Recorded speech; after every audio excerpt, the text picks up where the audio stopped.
আরব বিশ্বকে বাদ দিলে সোনার বাংলায় যত মাহফিল হয় কোরআনের পৃথিবীর কোথাও এত হয় না।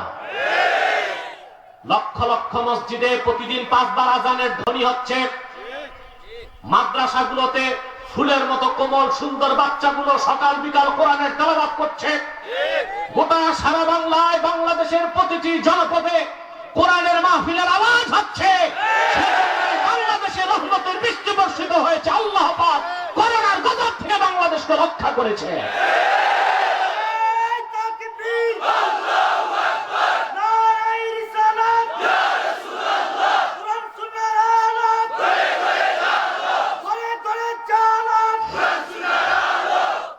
তাহলে কোরআনের মাহফিল যত হবে দেশের কল্যাণ তত বাড়বে। আমি প্রশাসনকে সবিনয় অনুরোধ করব, বাংলাদেশের সব মাহফিলগুলোর অনুমতি দিয়ে দিন, সিনেমা হলগুলো বন্ধ করে দিন, মাদ্রাসাগুলো খুলে দিন, আর বিভাগীয় নাইট ক্লাবগুলো বন্ধ করে দেন। সোনার বাংলা সত্যিকার সোনার বাংলায় পরিণত হয়ে যাবে। আর আল্লাহ কোরআনের ছোঁয়াতেই সম্ভব, ঠিক কিনা বলেন? إن الحمد لله نحمده ونستعينه ونستغفره ونعوذ بالله من شرور أنفسنا ومن سيئات أعمالنا من يهده الله فلا مضل له ومن يضلله فلا هادي له ونشهد أن لا إله إلا الله وحده لا شريك له ونشهد أن سيدنا وحبيبنا ومولانا محمدا عبد الله ورسوله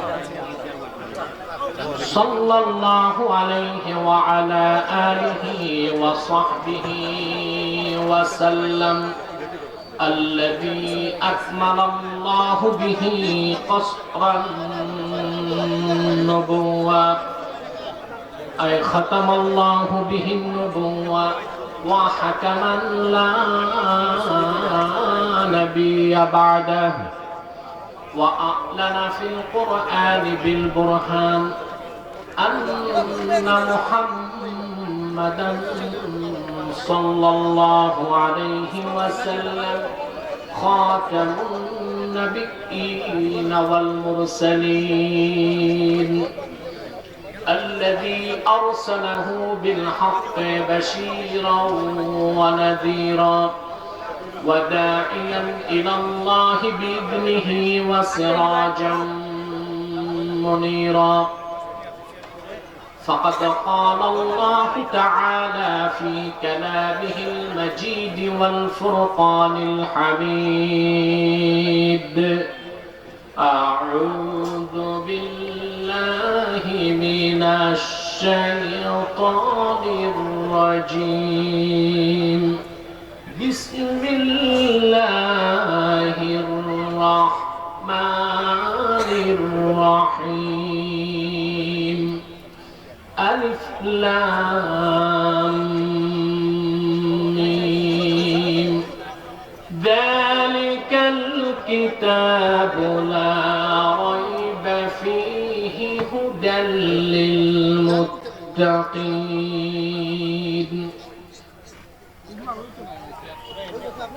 صدق الله العظيم وصدق رسوله النبي الحبيب الكريم ونحن على ذلك من الشاهدين والشاكرين والحمد لله رب العالمين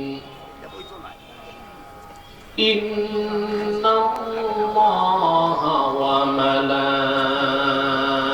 وملائكته يصلون على النبي يا أيها الذين آمنوا صلوا عليه وسلموا تسليما اللهم صل على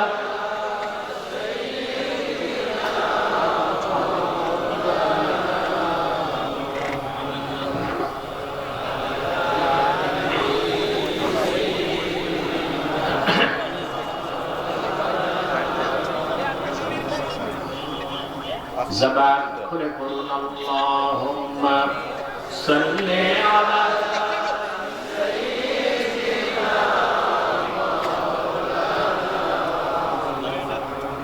ওয়া আলা আলি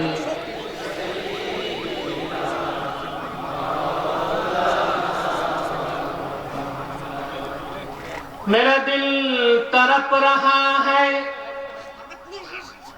मेरा जल रहा है सीना, ये दवा वहीं मिलेगी, मुझे ले चलो मदीना। अल्लाहुम्मा सल्ले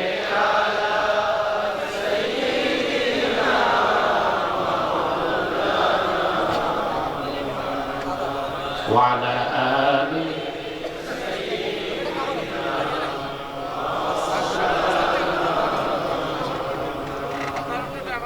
मदीने की हवा से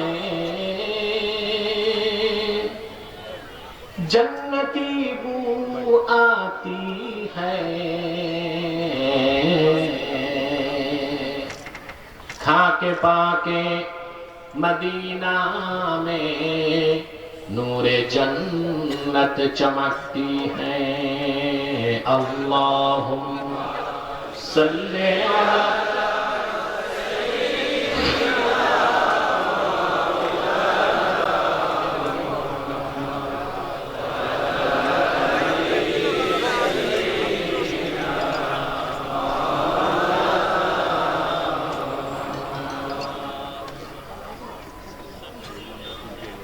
मुहम्मदुन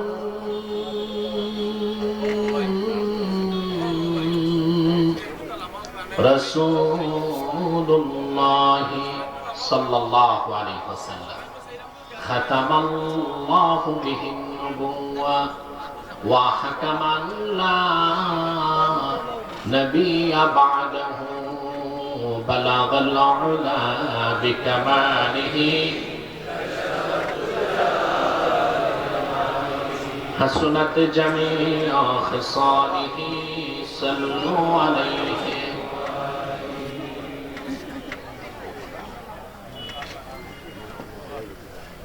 আনোয়ারপুর বিশঘর ও বৃহত্তর এলাকাবাসীর উদ্যোগে আয়োজিত আজকের মাহফিলের সম্মানিত সভাপতি শাহ মোহাম্মদ মুসাহিদ আলী মুশাহিদ আলী বারাকাল্লাহু ফি উমরিহি ওয়া হাদাহুল্লাহু হিদায়াতাল ইসলাম। হাজারাত উলামায়ে কেরাম, তুলাবায়ে ইজাম, দিনের বেলা দুপুর বেলা বিভিন্ন প্রান্ত থেকে ছুটে আসা আমার দিনদার মুসলমান ভাই ও বন্ধুগণ, সকলকে অন্তরের অন্তঃস্থল থেকে জ্ঞাপন করছি মুবারক। সবটুকু শুকরিয়া আল্লাহ সুবহানাহু ওয়া তাআলার জন্য, যিনি আজকের এই বরকতপূর্ণ মাহফিলে আমাদেরকে আসার বসার তৌফিক দয়া করে ভিক্ষা দান করেছেন। সেজন্য আসুন আমরা সকলে একবার অবনত চিত্তে হৃদয়ের আবেগ অনুভূতি উজাড় করে সমবেত কণ্ঠে বলি আলহামদুলিল্লাহ।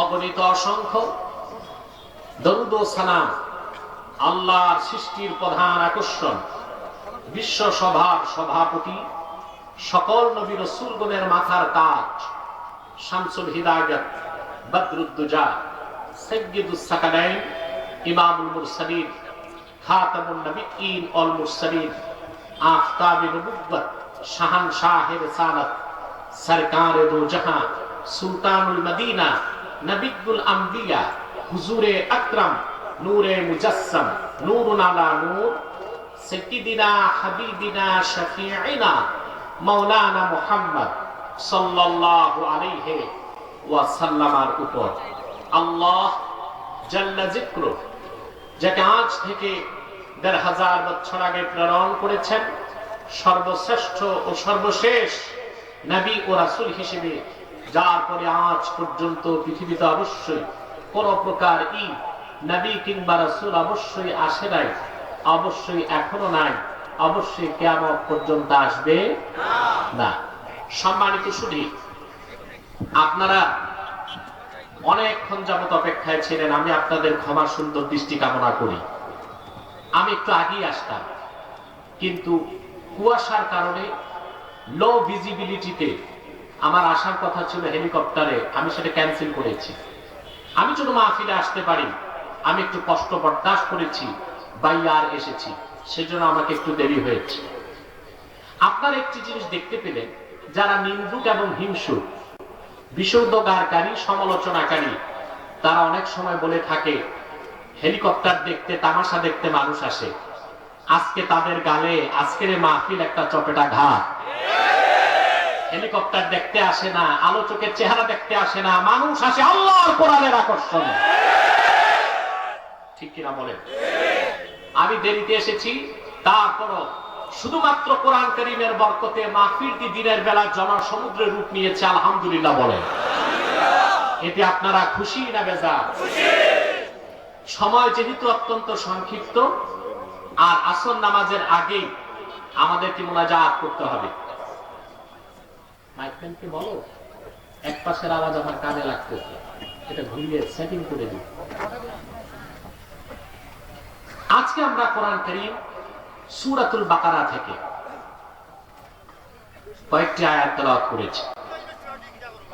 আমাদের ঈমান আকীদাকে দুরস্ত করার জন্য, ব্যক্তি জীবন, সমাজ জীবন, রাষ্ট্র জীবন, সংসার জীবন, জীবনের প্রতিটি দিককে আলোকিত এবং সমুজ্জ্বল করার জন্য এই কয়েকটি আয়াতকে কেন্দ্র করে নির্ভরযোগ্য মুফাসসিরগণের দৃষ্টিকোণ থেকে আমি কিছু কথা আপনাদের সামনে তুলে ধরার চেষ্টা করব। যদি আমার মালিক আল্লাহ সুবহানাহু ওয়া তাআলা আমাকে আপনাদেরকে তৌফিক ভিক্ষা দান করেন, বলুন আল্লাহুম্মা আমিন। ভূমিকাতে ছোট্ট দুটো কথা। লক্ষ লক্ষ টাকা খরচ করে ওয়াজ মাহফিল করে লাভ কি? এটা একটা প্রশ্ন। কেন আমরা আসি, কেন আমরা বসে থাকি? প্রশ্নটা আমাদের নয়, সংশয়বাদীদের, নৈরাজ্যবাদীদের, দ্বীন ইসলামের বিশ্বাস যাদের নেই তাদের। কেন আসি আমরা? প্রথম কারণ হচ্ছে কোরআন কারীমের মধুর আচ্ছাদন স্বাদ যারা পেয়েছে, আল্লাহর কোরআন থেকে তাদের দূরে রাখা যায় না। রাখা যায়?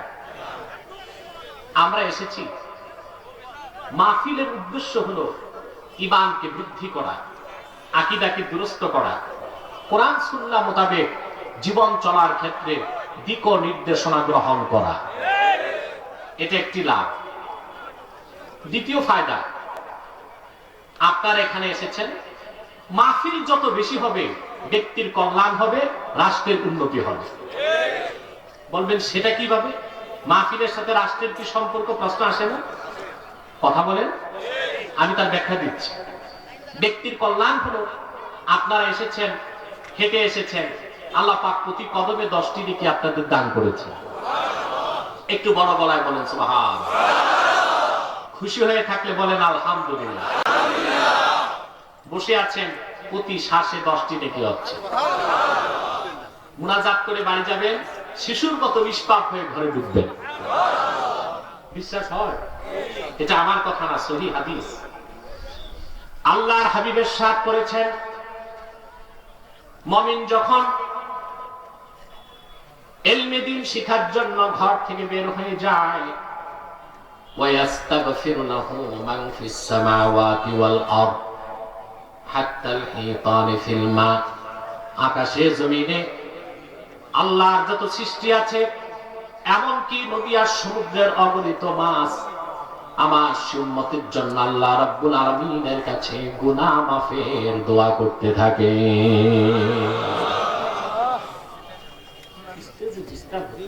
সাউন্ডগুলো বন্ধ করতে হবে, ওয়্যারলেসের সাউন্ডটা কমাতে হবে। কথা শুনতে পাচ্ছেন? আমাদের জন্য দোয়া চলতেছে, আলহামদুলিল্লাহ। আকাশে জমিনে নদী আর সমুদ্রে আল্লাহর সৃষ্টিগুলো বলছে আল্লাহর কাছে, আল্লাহ তোমারই বান্দা যারা কোরআনকে ভালোবেসেছে তাদের গুনাহ মাফ করে দাও। তোমরা আজকে মারতেছো না, এতগুলো মানুষ আওয়াজ দেয়, একটু বড় গলায় বলো সুবহানাল্লাহ। না খেয়ে আসছো না খেয়ে? আমিও না খেয়ে একরকম এসেছি, তাতে সমস্যা কি? আমরা তো রোজা রেখে অভ্যস্ত, ঠিক কিনা? প্রিয় ভাই বন্ধুগণ, আকাশে জমিনে সব জায়গায় দোয়া হচ্ছে আমাদের জন্য, আল্লাহ যেন আমাদের মাফ করে দেন। আমাদের গুনাহকে আল্লাহ মাফ করবেন না? জোরে বলেন, করবেন না? এতে আমরা খুশি না বেজা? এটা আমাদের ব্যক্তি কল্যাণ, আমাদের ঈমান বাড়বে, চরিত্র ঠিক হবে, উন্নত চরিত্রের অধিকারী হব, গুনাহ থেকে বাঁচবো, ঈমান বৃদ্ধি পাবে, জীবনটা হবে একটি উজ্জ্বল জীবন। এবং এখন মাহফিল বেশি হলে রাষ্ট্রের কি কল্যাণ তা তো বুঝাতে হবে। তা বুঝাতে বই পড়ার দরকার নাই, আর দূরে দেখার দরকার নাই, খুব কাছ থেকে বাস্তব একটি উদাহরণ দিচ্ছি। করোনা পরিস্থিতিতে গোটা দুনিয়া বিপর্যস্ত, তুলনামূলক বাংলাদেশ খুব ভালো আছে। আলহামদুলিল্লাহ, ভালো আছে না? আপনারা শুনেছেন ওয়ার্ল্ড হেলথ অর্গানাইজেশন বলেছিল মার্চে করোনা বাংলাদেশে ঢোকার পরে যে মে থেকে জুন মাসের মধ্যে বাংলাদেশে 6 থেকে 7 লক্ষ মানুষ মারা যাবে। একটি বছর পেরিয়ে গেল, 8,000 মানুষও বাংলাদেশে মরে নাই। সরকার, প্রশাসন, বুদ্ধিজীবী, জনগণ চিন্তা করেছেন কেন কেন বাংলাদেশ বেঁচে গেল? শুধু কি তাই? করোনার অদৃশ্য বোমায় যুক্তরাষ্ট্রের মতো পরাশক্তি ধরাশক্তিতে পরিণত হয়ে গেছে। উল্টো বাংলাদেশের অর্থনীতি, এটা রেমিটেন্স বেড়ে গেছে। দক্ষিণ এশিয়ায় বাংলাদেশের মানুষ এখন সবচেয়ে ধনী, মাথা পিছু আয় তাদের $1800 পেরিয়ে গেছে। বাংলাদেশ এখনো মধ্য আয়ে ঢুকে নাই, এখনো poorest country in the world, গরিব দেশ। বাংলাদেশ করোনা থেকে বেঁচে গেল কেন? তার মূলভূত কারণ হলো আল্লাহর কোরআনের বরকত। আরব বিশ্বকে বাদ দিলে সোনার বাংলায় যত মাহফিল হয় কোরআনের, পৃথিবীর কোথাও এত হয় না। লক্ষ লক্ষ মসজিদে প্রতিদিন 5 বার আজানের ধ্বনি হচ্ছে। মাদ্রাসাগুলোতে ফুলের মতো কোমল সুন্দর বাচ্চাগুলো সকাল বিকাল কোরআনের তেলাওয়াত করছে। গোটা সারা বাংলায়, বাংলাদেশের প্রতিটি জনপদে কোরআনের মাহফিলের আওয়াজ হচ্ছে। বাংলাদেশে রহমতের বৃষ্টি বর্ষিত হয়েছে। আল্লাহ পাক করোনার গজব থেকে বাংলাদেশকে রক্ষা করেছে।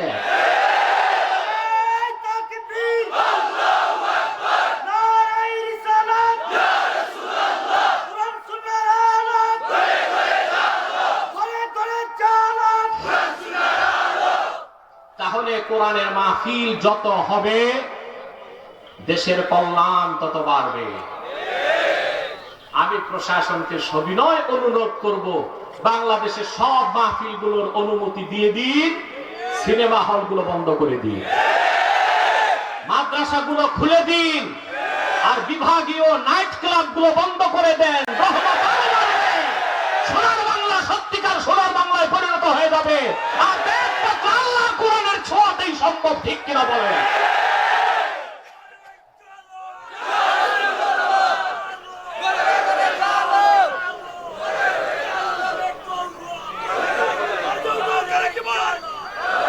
আমার ভাইরা, তাহলে কোরআনের মাহফিল বাংলাদেশে যত হবে, ব্যক্তির কল্যাণ, রাষ্ট্রের কল্যাণ, ঠিক কিনা?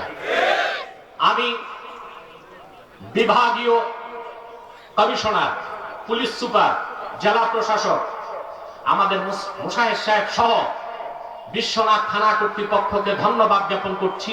তাদের জন্য হৃদয় থেকে দোয়া করছি, যারা আল্লাহর কোরআনের মাহফিলের এই প্ল্যাটফর্ম সাজাবার সুযোগ করে দিয়েছে। বলেন আল্লাহুম্মা আমিন। আমরা দোয়া করব, কোরআনের পক্ষে যার অবস্থান, তার দল কি আমরা তা দেখব না, সে মুসলমান, তার জন্য আমরা দোয়া করব ইহকালের এবং পরকালে, ঠিক কিনা? এই দোয়া আমরা হৃদয় থেকে করব। প্রিয় ভাই বন্ধুগণ, আর দেরি নয়, সরাসরি মূল আলোচনায় প্রবেশ করছি। আমার সঙ্গে আপনারা তিলাওয়াত করুন, যেন প্রতিটি অক্ষরে নূর আল্লাহ পাক আমাদের হৃদয়ে উদ্ভাসিত করে দেন। বলেন আল্লাহুম্মা আমিন। আউযু বিল্লাহি মিনাশ শাইতানির রাজীম। বিসমিল্লাহির রহমানির রহিম। আলিফ লাম মিম। যালিকাল কিতাবু লা রাইবা ফীহি হুদাল লিল মুত্তাকিন।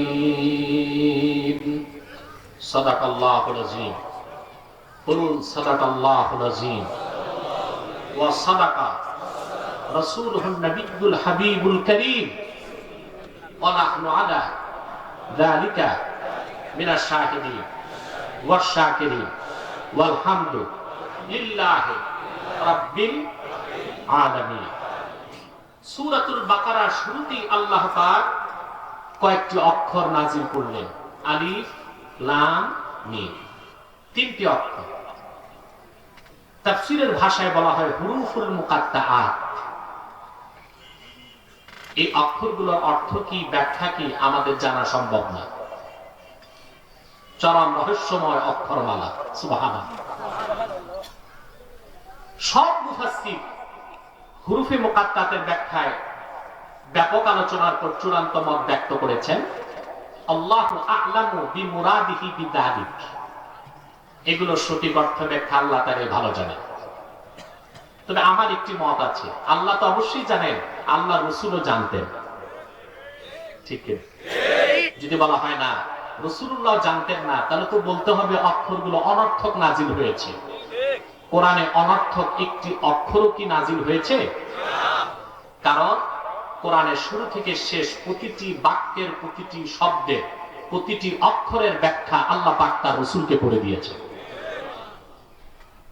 ইকো চলবে না, মাইক্রোফোনকে বলো ইকোটা বন্ধ হবে, ইকোটা বন্ধ করে দাও।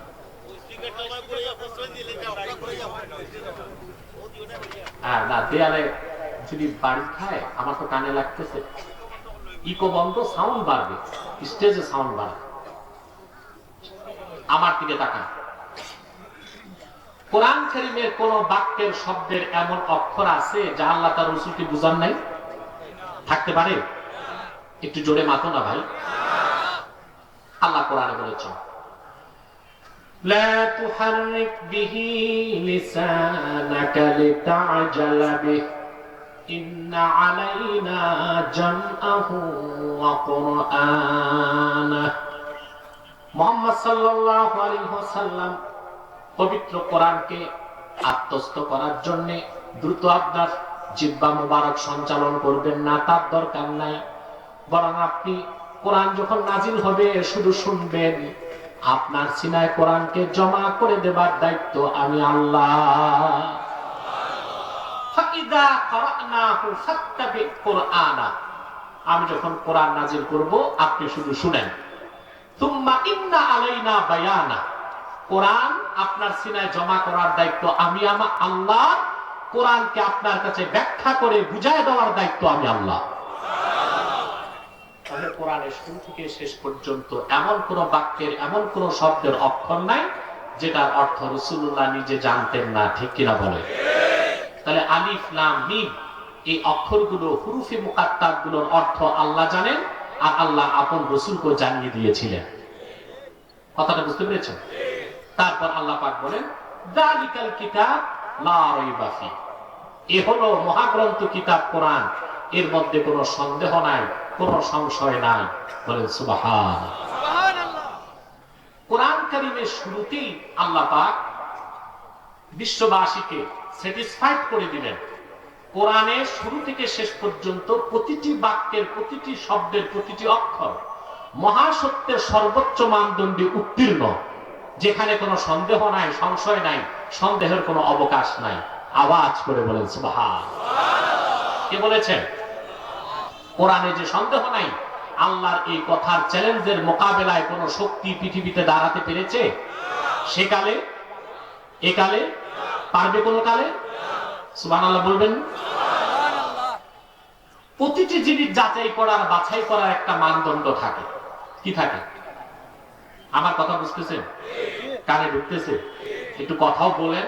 আমার সাথে আপনাদের একটা রিলেশনশিপ থাকতে হবে, ঠিক কিনা? তাহলে আমি কথা বলে আনন্দ পাবো, আপনারাও বুঝবেন, ঠিক কিনা? কোরআন প্রতিটি জিনিস যাচাই বাছাই করার একটা মানদণ্ড আছে। কি আছে? আছে না? আপনার শরীর সুস্থ কি অসুস্থ, এটা যাচাই বাছাইয়ের মানদণ্ড হচ্ছে মেডিকেল সায়েন্স। ঠিক না? স্বর্ণ আসল সোনা না লোহা না তামা না রূপা, তা যাচাই বাছাই করার একটা মানদণ্ড আছে, পুষ্টিপাত্র। ঠিক না? যে কোনো মতবাদ মতাদর্শ যাচাই বাছাইয়ের একটা মানদণ্ড আছে। কোরআন কি দিয়ে যাচাই করবেন যে আল্লাহর বাণী? প্রশ্ন আসে না? কোরআন কারীম আল্লাহর শ্রেষ্ঠ কুদরত, মুহাম্মদ সাল্লাল্লাহু আলাইহি সাল্লামের শ্রেষ্ঠ মুজিজা। কোরআন কারীম এমন জিনিস যা যাচাই করার বাছাই করার কোনো মানদণ্ড নাই। কোরআনের প্রমাণ নিজেই কোরআন। একটি ফুটন্ত গোলাপ দেখলেই যেমন মনের ভিতরে ইয়াকিন পয়দা হয় এটা একটা ফুল, মধ্যাহ্নের দিবাকর সূর্যের দিকে তাকালেই যেমন বোঝা যায় এটা সূর্য, উন্মুক্ত মনে কেউ যদি কোরআন তেলাওয়াত করে, তেলাওয়াত করলেই সে বুঝবে এটা মানব রচিত নয়, আল্লাহর বাণী। কোরআনের প্রমাণ কোরআন নিজেই। সুবহানাল্লাহ। কারণ এর মধ্যে কোনো সন্দেহ নাই, কোনো সংশয় নাই। পৃথিবীতে যারা সংশয়বাদী, নৈরাজ্যবাদী, জড়বাদী, ইহজাগতিক, আপনারা যাদেরকে চিনেন যে নামটা বললে নাস্তিক, তাদের সবকিছু যাচাই বাছাই করার মানদণ্ড হলো বিজ্ঞান। আল্লাহর হস্তে তোমরা সব বোগা,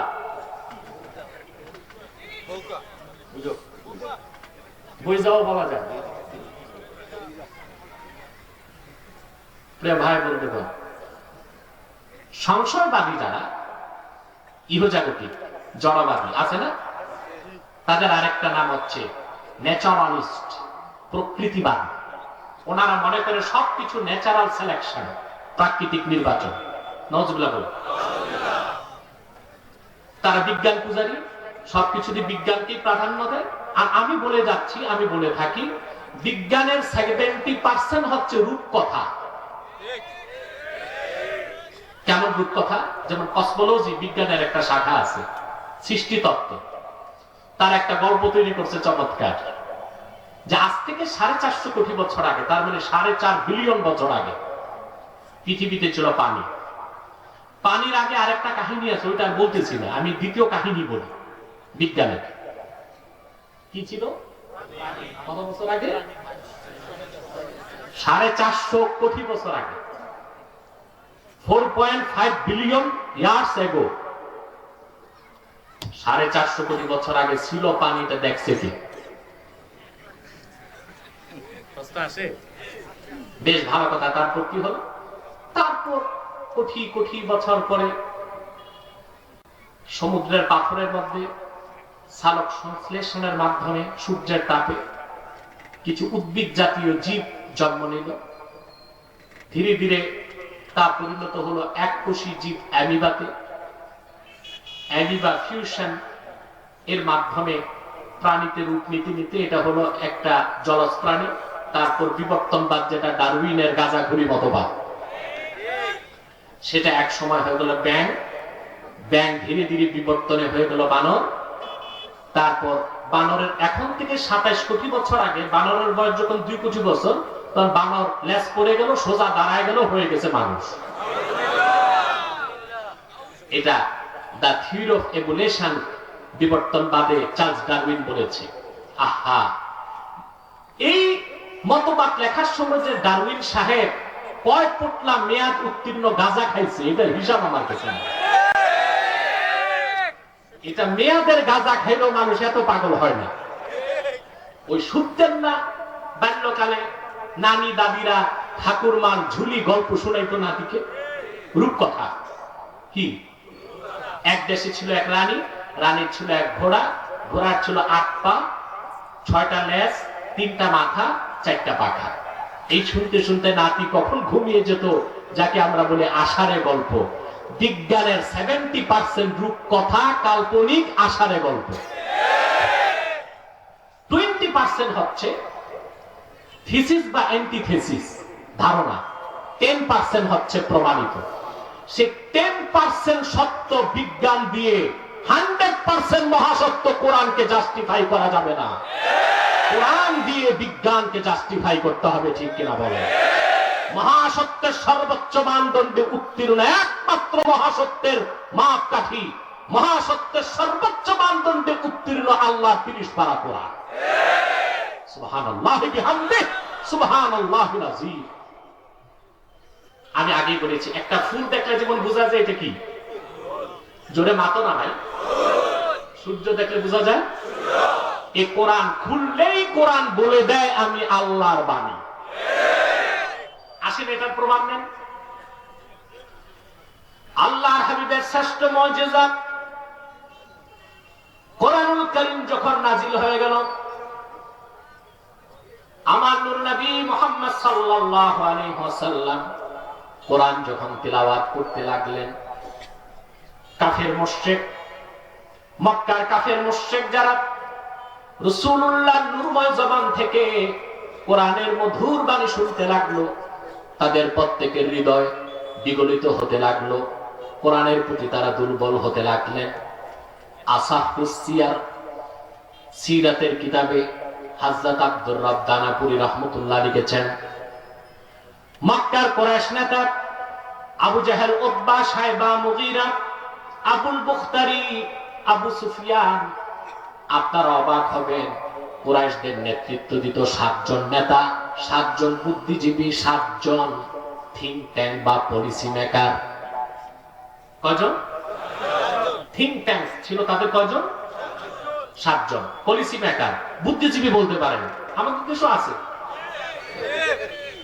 তবে তাদের দৌড় কতটুকু আপনারা দেখছেন, সেদিকে আর গেলাম না। তো কুরাইশদের বুদ্ধিজীবী ছিল 7 জন। কয়জন? নেতৃত্বে চিফ অফ কমান্ড ছিল আবু জাহেল, সেকেন্ড ইন কমান্ড ছিল Abu Safwan, Abul Hakam, third in command ছিল আবু সুফিয়ান। এভাবে 7 নেতা কুরাইশদের পরিচালনা করত। দুনিয়ার শ্রেষ্ঠ জাতি কুরাইশদের নেতৃত্বে ছিল, তাদের ভাষায়, মুশরিকদের ভাষায় 7 স্টার। কয় নেতা? 7 নেতা। নেতাও যেন তেন নেতা নয়। ইতিহাস বলে জাহিলি যুগে হায়ার এডুকেটেড, উচ্চ শিক্ষিত 17 জনের একজন ছিল আবু জাহেল। বিদ্যা, জ্ঞান, প্রজ্ঞা যথেষ্ট ছিল তার। আব্দুর রব দানাপুরী লেখেন, সারাদিন সে মক্কায় ঘুরে ঘুরে রাসূলুল্লাহর বিরোধিতা করত, কোরআনের বিরোধিতা করত। অপরদিকে সারা রাত সে কাবার চত্বরে দাঁড়িয়ে থাকতো রাসূলুল্লাহর জবান থেকে কোরআন শুনে তার কলিজা ঠান্ডা করার জন্য। এমন এক মহাবিশ্বের বিস্ময় 30 পারা কোরআন। শ্রুতি আল্লাহ বলে দিলেন, যালিকাল কিতাব লা রাইবা ফীহ। এটা এমন এক নিদর্শন, এমন এক কিতাব যার মধ্যে কোনো সন্দেহ নাই, সংশয় নাই, সন্দেহের কোনো অবকাশ নাই। বলেন সুবহানাল্লাহ। রাসূল করিম সাল্লাল্লাহু আলাইহি সাল্লামের এক সাহাবী মক্কাতে হাঁটতেছেন আর কোরআন তেলাওয়াত করতেছেন। এটা আসহাবে কেরামের অভ্যাস ছিল, তারা হাঁটতে, চলতে, ফিরতে কোরআন তেলাওয়াত করতেন। আর আমাদের যুবকদের অভ্যাস হাঁটতে, চলতে, ফিরতে গান গায়, ঠিক কি? কেউ সারেগামা, কেউ হিন্দি, আর কেউ পাশ্চাত্যের গান গায়, ঠিক কি? আমাদের দেশে, স্বাধীন বাংলাদেশে কখনোই বিজাতিদের পক্ষে সামরিক আগ্রাসন চালানো সম্ভব হবে না। তারা এখন যে আগ্রাসন চালাচ্ছে বিজাতিরা বাংলাদেশে, বাংলাদেশের রিজিম চেঞ্জ করার জন্য, সেটা হলো কালচারাল অ্যাটাক, সাংস্কৃতিক আগ্রাসন। কি আগ্রাসন? বাংলাদেশে তারা চালু করেছে ভ্যালেন্টাইন্স ডে, বিশ্ব ভালোবাসা দিবস নামের বিশ্ব বেহায়া দিবস। তারপর চালু করেছে কি 31st নাইট, ঠিক কিনা? এ কি আমাদের মুসলমানের সংস্কৃতি না পাশ্চাত্যের সংস্কৃতি? আগে আপনারা বৈশাখ মাসে পালন করতেন, মেলা করতেন, ঠিক কিনা? বাড়িতে ভালো রান্না বান্না করতেন, হাল কাটা খুলতেন, মিলাদ মাহফিল করে দোকান চালু করতেন, এটা তো ভালো কাজ। এভাবে বৈশাখ পালনের সমস্যা নাই। কিন্তু এখন কিছু উদ্ভট মস্তিষ্কের উর্বর চিন্তা থেকে কিছু যুবক আবিষ্কার করেছে মঙ্গল শোভাযাত্রা। বানর, হনুমান, হুতুম পেঁচা, হাতে হিন্দুদের মতো শাক, মাথায় তিলক, বাসন্তী কালারের শাড়ি পরে সব উলুধ্বনি দিয়া বের হয়। এটা মুসলমানের সংস্কৃতি নয়, এটা হিন্দুদের হিন্দুয়ানি সংস্কৃতি। মুসলমান তা বরদাস্ত করতে পারে না। আমাদের সাংস্কৃতিক আগ্রাসনকে ঠেকাতে হবে আল্লাহর কোরআন দিয়ে, ঠিক কিনা বলেন? আমরা প্রথম পরিচয় মুসলমান, দ্বিতীয় পরিচয় আমরা বাংলাদেশী, ঠিক কিনা বলেন? আমাদের সংস্কৃতি উৎসারিত হবে ইসলামের ইতিহাস ঐতিহ্য থেকে। এর বাইরের কোন সংস্কৃতিকে মুসলমান অ্যাকসেপ্ট করতে পারে না, মেনে নিতে পারে না। অতএব যুবকরা চলতে ফিরতে গান গাইবেন না, পারলে একটু কোরআন তেলাওয়াত করবেন, দরুদ সালাম করবেন। সুবহানাল্লাহ, কি করবেন? দরুদ সালাম আর কোরআন তেলাওয়াত। রাসূলুল্লাহর উপর একবার দরুদ পড়বেন, 10টা গুনাহ মাফ হয়ে যাবে, 10টা রহমত পাবে, 10টা স্তর আপনার বেড়ে যাবে। হাঁটতে চলতে ফিরতে দরুদ পড়বেন, ঠিক কিনা? আরবে এক লোক দুধ বিক্রি করতেছে, দুধ। লোকটা দুধ বিক্রি করতেছে আর ডাকতেছে মানুষকে দুধ খাওয়ার জন্য। কিভাবে শুনলে অবাক হবে। আমাদের দেশে যে মাছ বিক্রি করে সে কি বলে ডাকে? মাছ মাছ মাছ, ঠিক কিনা? আলুওয়ালা আলু বলে ডাকে। হ্যাঁ, তারপরে কিছুদিন পর দেখবেন পাতিতে মোবাইল বিক্রি হবে। Mobile mobile mobile, iPhone, Android, Samsung চলবে, ঠিক কিনা?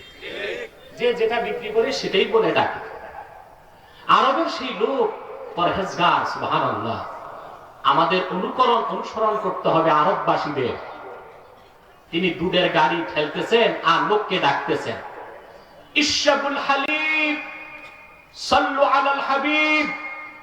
রাসূলুল্লাহর উপর দরুদ পড়ো, দুধ পান করো, দুধ পান করো, বেশি বেশি নূর নবীর উপর দরুদ সালাম পড়ো। সুবহানাল্লাহ। কাস্টমারও পাচ্ছে, পকেটে টাকাও আসতেছে, দুধও বিক্রি হচ্ছে, ওয়াজ নসিহতের সওয়াবও হচ্ছে।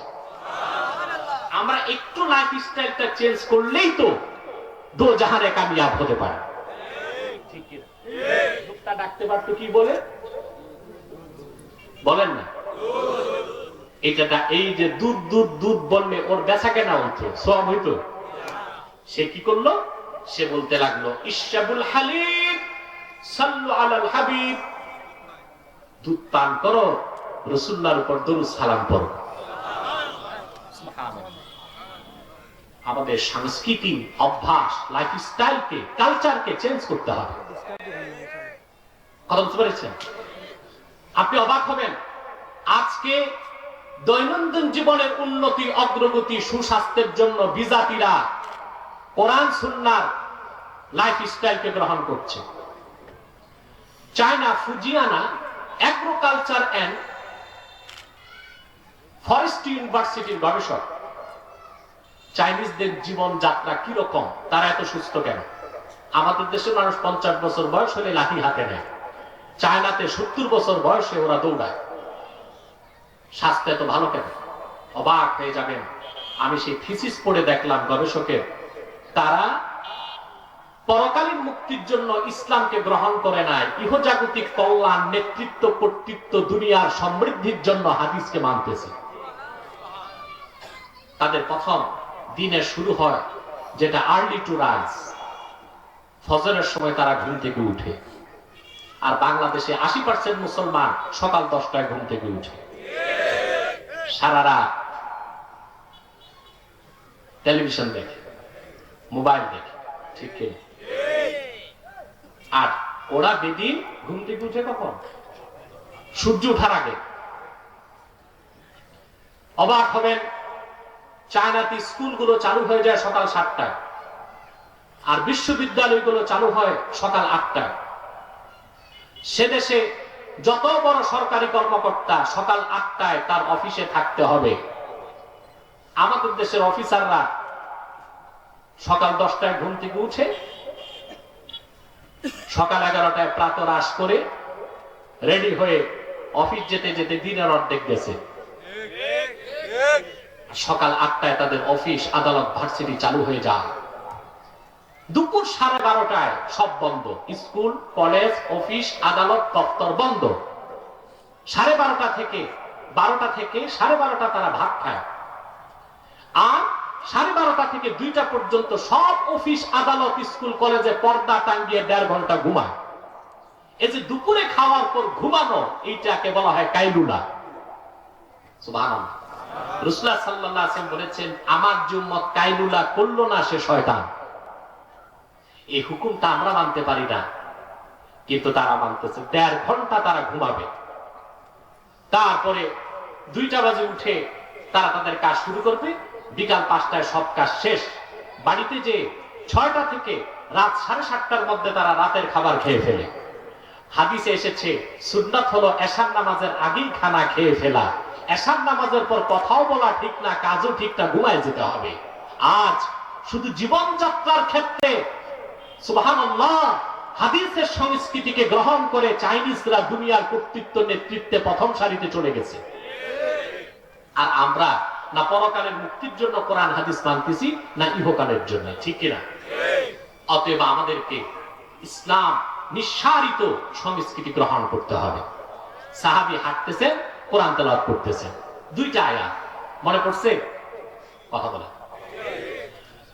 রাসূলুল্লাহ সাহাবী কোরআন তেলাওয়াত করছেন আর হাঁটতেছেন। ফাসদা বিমা তুকমার ওয়া আকরিদ আনিল মুশরিকিন। কোরআন কারীমের 2টো আয়াতের আওয়াজ কোন এক অবিশ্বাসী কাফেরের কানে চলে গেল। কোরআনের 2 আয়াতের মধুর তেলাওয়াত আর আকর্ষণ কাফের লোকটার হৃদয়কে টেনে ধরলো। সাহাবী হাঁটতেছেন, পিছনে কাফেরটাও হাঁটতেছে, শুধুমাত্র কোরআনের 2 আয়াত শোনার জন্য। সুবহানাল্লাহ। কুরাইশ যারা কাফের ছিল কাফের, মনে কষ্ট নেবেন না, তারা ছিল আরববাসী, আমাদের চেয়ে বেশি তারা কোরআন বুঝতো, ঠিক না? আবু জেহেল কোরআন বুঝে নাই? অনেক বুঝেছে। আমরা যা বুঝেছি তার থেকে কোনো অংশে কম, কিন্তু কপাল পোড়া, হেদায়েত পায় না।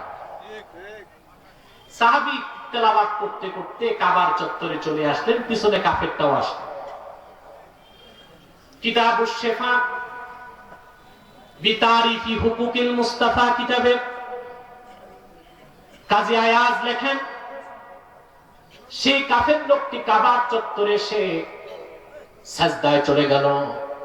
লোকেরা জিজ্ঞেস করলো, লিমা সাজাদতা ইয়া ফুলান, ও আল্লাহর বান্দা তুমি কেন সিজদা করলা? সে জবাব দিয়েছে, ওয়াল্লাহি লাকাদ সাজাদতু লিফাসাহাতিহি, কাবার মালিক আল্লাহর কসম, কোরআনের তেলাওয়াত, তার ছান্দসিকতা, শব্দের প্রাঞ্জলতা, কোরআন কারীমের মাহাত্ম্য, বড়ত্ব আমাকে মাথা সোজা করে রাখতে দেয় নাই।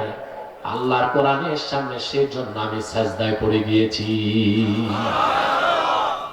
কোরআন কারীম, এর মধ্যে কোনো সন্দেহ নাই, কোনো সংশয় নাই। কোরআনের প্রমাণ নিজেই কোরআন। বলেন সুবহানাল্লাহ। এটা আওয়াজ করে বলেন সুবহানাল্লাহ।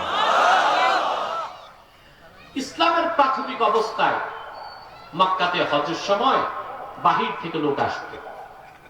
জাহিলি যুগেও হজ চলত। আপনারা আমার কথা শুনতেছেন? তো যখন আরবের বাহির থেকে লোক আসতো, আল্লাহ রাসূল তাদেরকে দ্বীনের দাওয়াত দিতেন, যেন ইসলামের দাওয়াতটা আরবের বাইরেও ছড়িয়ে যায়। কিন্তু আবু জেহেল সে কি করতো? হজের সময় রাসূলুল্লাহ ইসলামের দাওয়াত দিতেন, আর আবু জেহেল ঘুরে ঘুরে বিদেশি যারা ইরাক থেকে, শাম থেকে, ফিলিস্তিন থেকে, হাবাসা থেকে আসতো, ইয়ামান থেকে আসতো, তাদেরকে বলতো, ভাই সাবধান, ভুলেও মুহাম্মদ সাল্লাল্লাহু আলাইহি ওয়াসাল্লামের কাছে যেও না।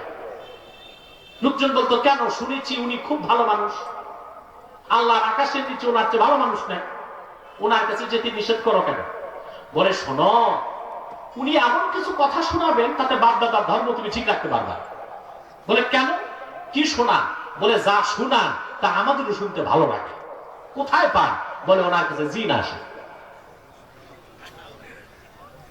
রোম দেশের এক হাকিম, হাকিম বুঝেন? ডাক্তার, কবিরাজ না, বিজ্ঞানী, দার্শনিক, চিকিৎসককে বলা হয় হাকিম। আমাদের দেশে যারা সালসা বেচে কবিরাজি করে, এদের নাম হাকিম সাহেব। অনেক নামই আমরা পরিবর্তন করে ফেলেছি।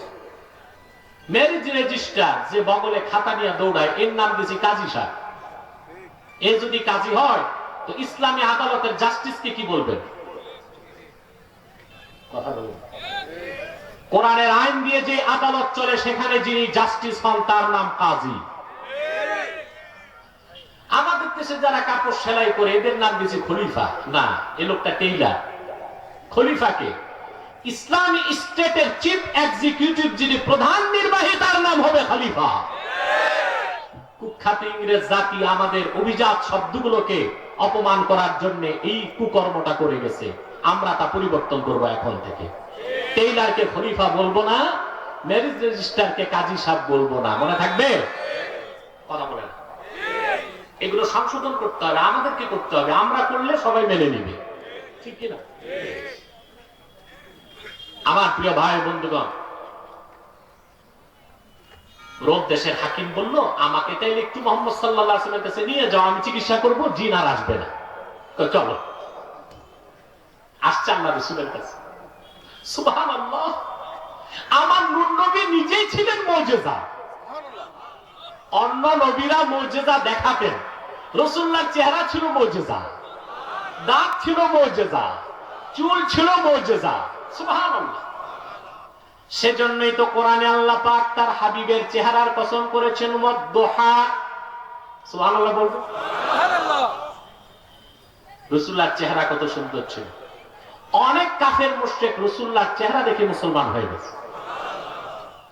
হুজুর যখন হাসতেন, শামাইল তিরমিজি 14 নম্বর হাদিস, ইদা তাকাল্লামা রুইয়া কান-নূর ইয়াখরুজু মিন বাইনি সানায়া।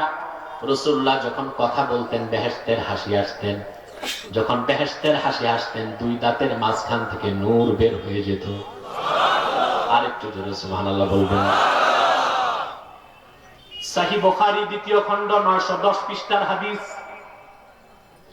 আনাস বিন মালিক বলেন, রাসূলুল্লাহকে দেখলাম হাত তুলে দোয়া করতেছেন খালেদা সাইফুল্লাহর জন্য। হুজুর যখন হাত তুললেন, হাত্তা রাআইতু বায়াদা ইবতাইহি, আমি রাসূলুল্লাহর দুই বগল থেকে নূরের চমক দেখতে পেলাম। আপনার আমার বগলের কি অবস্থা? তা আফ্রিকার জঙ্গল হয়ে আছে। আর সাহাবী বলেন, আনাস বিন মালিক, বুখারী 2য় খণ্ড 910 পৃষ্ঠার হাদিস। সুবহানাল্লাহ বলবেন না ভাই? বলেন না সুবহানাল্লাহ। কেমন রাসূলের উম্মত একটু বুঝার চেষ্টা করেন, তাইলে তো আর ঈমান বিক্রি করবেন না। সাহাবী বলেন, রাসূলুল্লাহ হাত তুললেন, হাত্তা রাআইতু বায়াদা ইবতাইহি, আমি আল্লাহ রাসূলের দুই বগল থেকে নূরের চমক দেখতে পেলাম। হাকিম গেছে রাসূলুল্লাহর কাছে, জিন সরাবে। কি সরাবে? রোম দেশের হাকিম। হাকিম মানে কবিরাজ না, বিজ্ঞানী, দার্শনিক, তাবিব, বড় চিকিৎসক। আল্লাহর হাবিবের চেহারা মুবারক দেখেই বুঝলেন তিনি সাধারণ কেউ নন।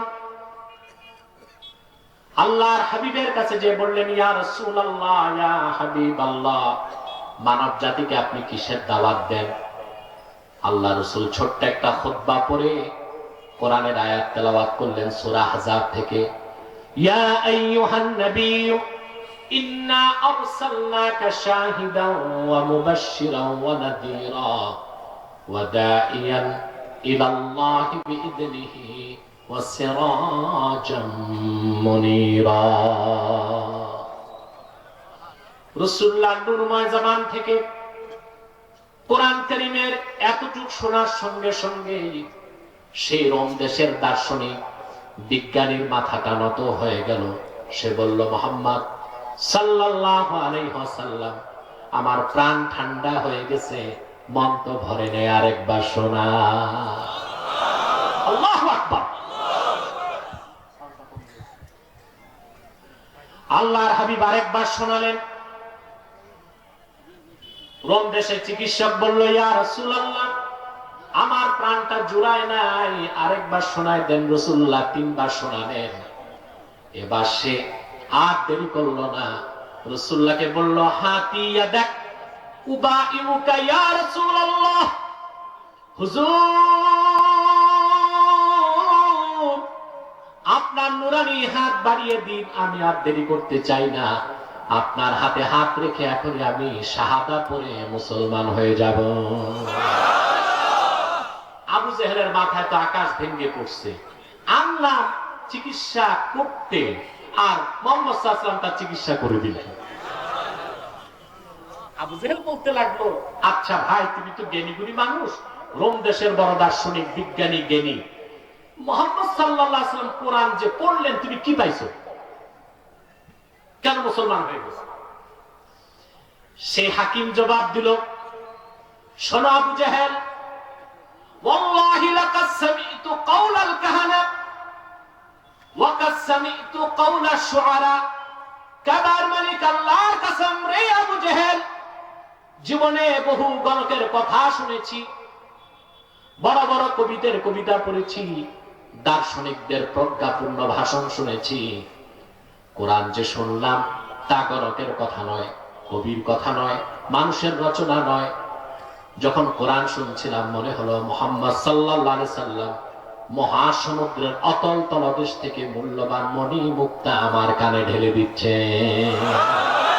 বেশক মুহাম্মদ সাল্লাল্লাহু আলাইহি সাল্লাম যা বলেছেন এটা আল্লাহর কালাম, আল্লাহর বাণী, তাতে কোনো সন্দেহ নাই। বলেন সুবহানাল্লাহ। লা রাইবা ফি।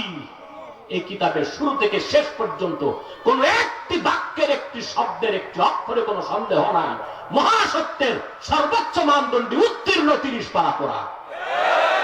ব্যক্তি জীবন, সমাজ জীবন, রাষ্ট্রীয় জীবন, শিক্ষা জীবন, সাংস্কৃতিক জীবন, ইহকালীন সমস্ত কল্যাণ, পরকালীন মুক্তির সব কিছু আল্লাহ পাক প্রেসক্রাইব করে দিয়েছেন 30 পারা কোরআন। সব কিছু আল্লাহ পাক বলে দিয়েছেন, নাজিল করে দিয়েছেন 1500 বছর আগে মুহাম্মদ সাল্লাল্লাহু আলাইহি ওয়াসাল্লামের উপর অবতীর্ণ 30 পারা কোরআনে। বলেন সুবহানাল্লাহ। এখন দেশ মক্কা ও মক্কার বাইরের লোক মুসলমান হতে লাগলো। আবু জেহেলের মাথা ঠিক নেই, সে শুধু গনে সত্য মুসলমান হয়ে যাচ্ছে। হামজা মুসলমান, আলী মুসলমান, সুবহানাল্লাহ। এক এক বেলাল মুসলমান হয়ে গেছে, আবু বকর মুসলমান হয়ে গেছে, ওমর মুসলমান হয়ে গেছে, ওসমান মুসলমান হয়ে গেছে, কুরাইশ কলিজার টুকরা সব তো মুসলমান হয়ে যাচ্ছে। এবার আবু জেহেল ও তার আর বাকি 6 বুদ্ধিজীবী, পলিসি মেকার যারা 7 জন বসে পরামর্শ করলো যে না, এখন কাজ একটাই, কোরআন শুনতে দেওয়া যাবে না মানুষকে, কারণ শুনলেই মুসলমান হয়ে যাবে। কোরআন শোনা থেকে কি করো? কথা বলে বিরত রাখো।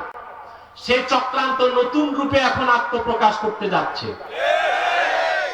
বলেন না, সেন্সর করা হয়, এটা বলা যাবে, এটা বলা যাবে না। মাহফিল কমিটিকে উলঙ্গ করে দেওয়া হয়, শর্ত লিখতে লিখতে দিতে দিতে এই বেটারা মাথা নষ্ট হয়ে যায়। এটা করা যাবে, এটা করা যাবে না, এটা বলা যাবে, এটা বলা যাবে না, মাইক এতটা, সাউন্ড বক্স এতটা, ডিজে পার্টি হয়, কনসার্ট হয়, বৈশাখী মেলা হয়, তাতে শব্দ দূষণ হয় না। কোরআনের আওয়াজে শব্দ দূষণ খুঁজে পাও যারা, মুনাফিক ছাড়া কিছু হতে পারো না তোমরা।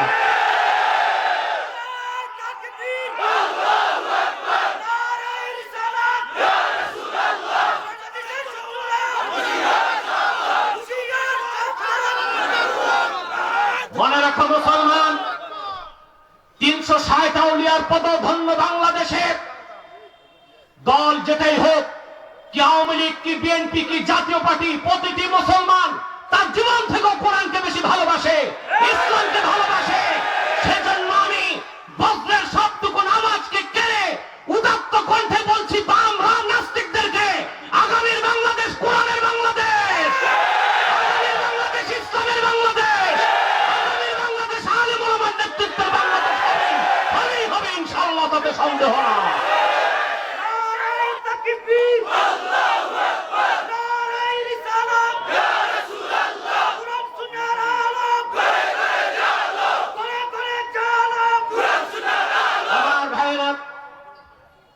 আমার নবী মুহাম্মদ সাল্লাল্লাহু আলাইহি ওয়াসাল্লামের ইসলামের দাওয়াতকে মক্কার কুরাইশরা যেমন বাধা দিয়ে রাখতে পারে নাই, রাসূলুল্লাহর গোলাম যারা রাসূলুল্লাহ রেখে যাওয়া দ্বীনের প্রচার করে তাদের জবানও বন্ধ করা যাবে না। একটা সেন্সর দেওয়া যেতে পারে যে যা বলবেন কোরআন সুন্নাহ দিয়ে বলেন, মন গড়া বললেন না, এটা মানা যাবে, ঠিক কিনা? কিন্তু বাক স্বাধীনতা সবার আছে, শুধু আলেমদের নেই, ঠিক কিনা? না, তা চলবে না। কোরআন সুন্নাহ যা আছে আমরা বলবো, তাতেই ব্যক্তির কল্যাণ, জাতির কল্যাণ, রাষ্ট্রের কল্যাণ, ঠিক কিনা বলেন?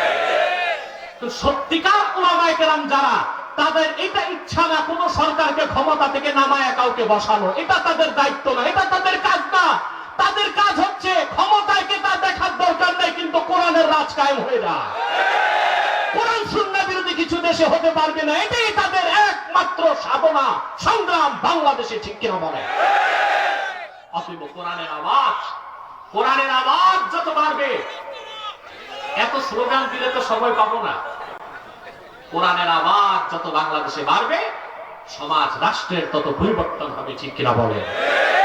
আমরা পৃথিবীতে আমরা এখন ঈর্ষণীয় ভূমিকায় চলে গেছি, আমাদের দেখে অন্যরা হিংসা করতেছে। বাংলাদেশের মানুষ শুধু উন্নত হচ্ছে, আমাদের লাইফ স্টাইল চেঞ্জ হয়েছে, ঠিক কিনা বলেন? আমরা ভালো খাই, ভালো পড়ি, ভালো থাকি, সবকিছুর মূলেই খুঁজে দেখবেন কোরআন কারীমের বরকত, ঠিক কিনা?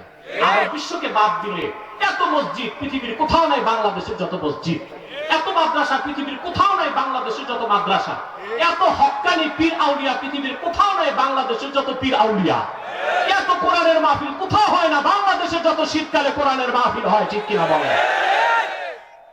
এটা কোরআনের বরকত। এই বরকত ধরে রাখতে চান? রাজি আছেন সবাই? এই বরকত ধরে রাখতে হবে। প্রিয় ভাই বন্ধুগণ, যে কথা বলছিলাম, কোরআনের আওয়াজকে বন্ধ করা কাফেরদের পক্ষে সম্ভব। তখন তারা একটা বুদ্ধিজীবী, তো তারাও ছিল, বুঝলেন না? তাদের একটা সংসদ ছিল, এটার নাম এসেছে দারুন নাদওয়া। কি নাম? সব বলে দিচ্ছি আমি, এসব আমার বানানো কথা না, আলেমরা জানেন। মক্কার কুরাইশ যে কাফের ছিল, তাদের একটা সংসদ ছিল, নাম কি? দারুন নাদওয়া। ওইটার স্পিকার থাকতো আবু জেহেল নিজে, বুঝলেন? ওখানে সে আইন পাস করত, কি পাস করত? তারপর ওখানে সে কিভাবে রাষ্ট্র চালাবে, ইসলামকে ঠেকাবে, এগুলো সব চিন্তা করত। তারা বসে সিদ্ধান্ত নিল, এখন থেকে অপপ্রচার চালাও। কোরআন মুহাম্মদ সাল্লাল্লাহু আলাইহি ওয়াসাল্লামের বানানো কথা। কোরআন রোম দেশের কেউ রাসূলুল্লাহকে শিখায়, কোরআন জিন এসে শিখায়, কোরআন গলকের কথা, কোরআন আসাতিরুল আউয়ালিন, পূর্ববর্তীদের ঘটনা। নাউযুবিল্লাহ বলেন। কাফেরদের চ্যালেঞ্জের জবাবে আল্লাহ পাক কোরআনে প্রকাশ্য চ্যালেঞ্জ দিলেন, قل إن اجتمعت الإنس والجن على أن يأتوا بمثل هذا القرآن لا يأتون بمثله ولو كان بعضهم لبعض ظهيرا। আল্লাহ পাক চ্যালেঞ্জ করলেন মুহাম্মদ সাল্লাল্লাহু আলাইহি ওয়াসাল্লাম, যারা আমার কোরআনকে সন্দেহ করে, কোরআনের ব্যাপারে সংশয় পোষণ করে, আপনি ঘোষণা করুন তামাম পৃথিবীর সব মানুষ আর সব জিন যদি ঐক্যবদ্ধ হয়, আমার কোরআনের মধ্যে একটি কিতাব আনতে যদি চায়, কিয়ামত পর্যন্ত জিন আর মানুষ পারস্পরিক সহযোগিতার ভিত্তিতে কোরআন কারীমের মধ্যে একটি কিতাব আনতে পারবে না। চ্যালেঞ্জের মোকাবেলা তারা করতে পেরেছিল না? তাও জোরে বলবো না? এখনো কেউ পেরেছে? কিয়ামত তক পারবে? কিছুদিন পর আসলো দ্বিতীয় চ্যালেঞ্জ।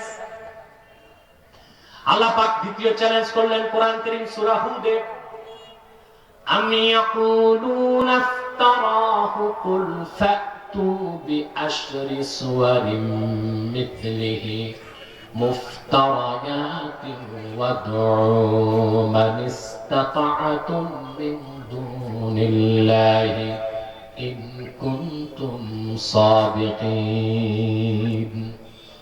আল্লাহ পাক দ্বিতীয় চ্যালেঞ্জ করলেন মুহাম্মদ সাল্লাল্লাহু আলাইহি সাল্লাম, ওরা বলে কোরআন আপনি রচনা করেছেন, আপনি চ্যালেঞ্জ করে বলুন তাদেরকে কোরআনের মতো একটি পূর্ণাঙ্গ কিতাব প্রয়োজন নাই, কোরআনের 10টি সূরার মতো সূরা এনে দেখাও তো দেখি।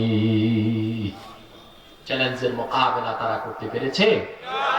এখন পর্যন্ত পেরেছে? কিয়ামত পর্যন্ত পারবে? এবার আসলো তৃতীয় চ্যালেঞ্জ।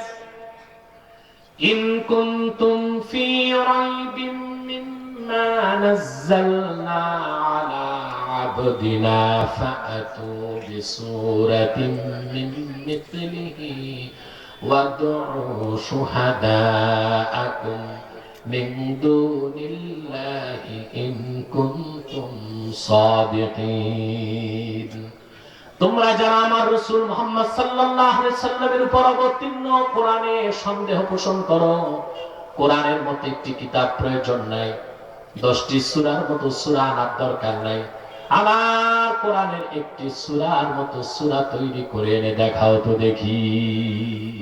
তারা পেরেছে? এখন পর্যন্ত পেরেছে? কিয়ামত পর্যন্ত পারবে? শেষ চ্যালেঞ্জ কি? একটি সূরা। কয়টি সূরা? এবার আসেন এই চ্যালেঞ্জের ওজন কতটুকু বুঝেন।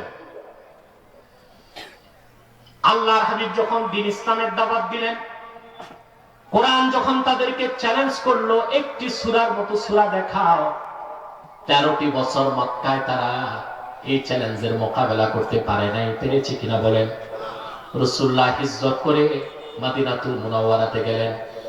কুরাইশদের সঙ্গে একটি দুইটি যুদ্ধ হয় নাই, সেকালে কাফের মুশরিকদের সঙ্গে আমার নূর নবীর নির্দেশে যুদ্ধ হয়েছে 80টার বেশি। সেই যুদ্ধগুলোতে কাফেররা প্রাণ দিয়েছে। বদর যুদ্ধে তো আবু জাহেল সহ 70টি কাফের নিহত হয়েছে। কিন্তু তারা যদি কোরআনের একটি সূরার মতো সূরা তৈরি করে দেখাই দিতে পারত, এত যুদ্ধের দরকার হতো না, নেতৃত্ব হারাবার সম্ভাবনা থাকতো না, আর ইসলাম প্রতিষ্ঠিত হবার সুযোগও হতো না। ঠিক কিনা বলে? 13টি বছর তারা রাসূলুল্লাহ সাল্লাল্লাহু আলাইহি ওয়াসাল্লামের বিরোধিতা করেছে। মক্কায় কোরআনের একটি সূরা কাউসারের মতো ছোট সূরাও বানাতে পারে নাই। 10 বছর মদিনাতুল মুনাওয়ারাতে 80টির মতো যুদ্ধ হয়েছে। তারা জীবন দিয়েছে, রক্ত দিয়েছে, ক্ষমতা শূন্য হয়েছে, তাদের নেতৃত্ব, তাদের সমস্ত কিছু ধুলায় মিশে গেছে। তারপরও ইসলামকে চ্যালেঞ্জ করতে যে কোরআনের একটি সূরার মতো সূরা তারা বানাতে পারে না। ইসলাম বিজয়ী হয়েছে। বলেন সুবহানাল্লাহ। যালিকাল কিতাব, জোরে বলেন যালিকাল কিতাব লা রাইবা ফি। অতএব কোরআন হলো মহাসত্যের মানদণ্ড। ঠিক কিনা বলেন?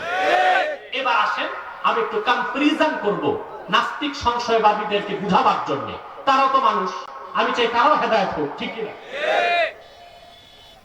মানদণ্ড বিজ্ঞান হবে না কোরআন হবে, এটা প্রশ্ন। এটা তো আমাদের বিশ্বাস, এবং এই বিশ্বাসটা চূড়ান্ত সত্য বিশ্বাস। তাদের বুঝাবার জন্য বলছি, সত্যের মানদণ্ড কি বিজ্ঞান হবে না কোরআন হবে?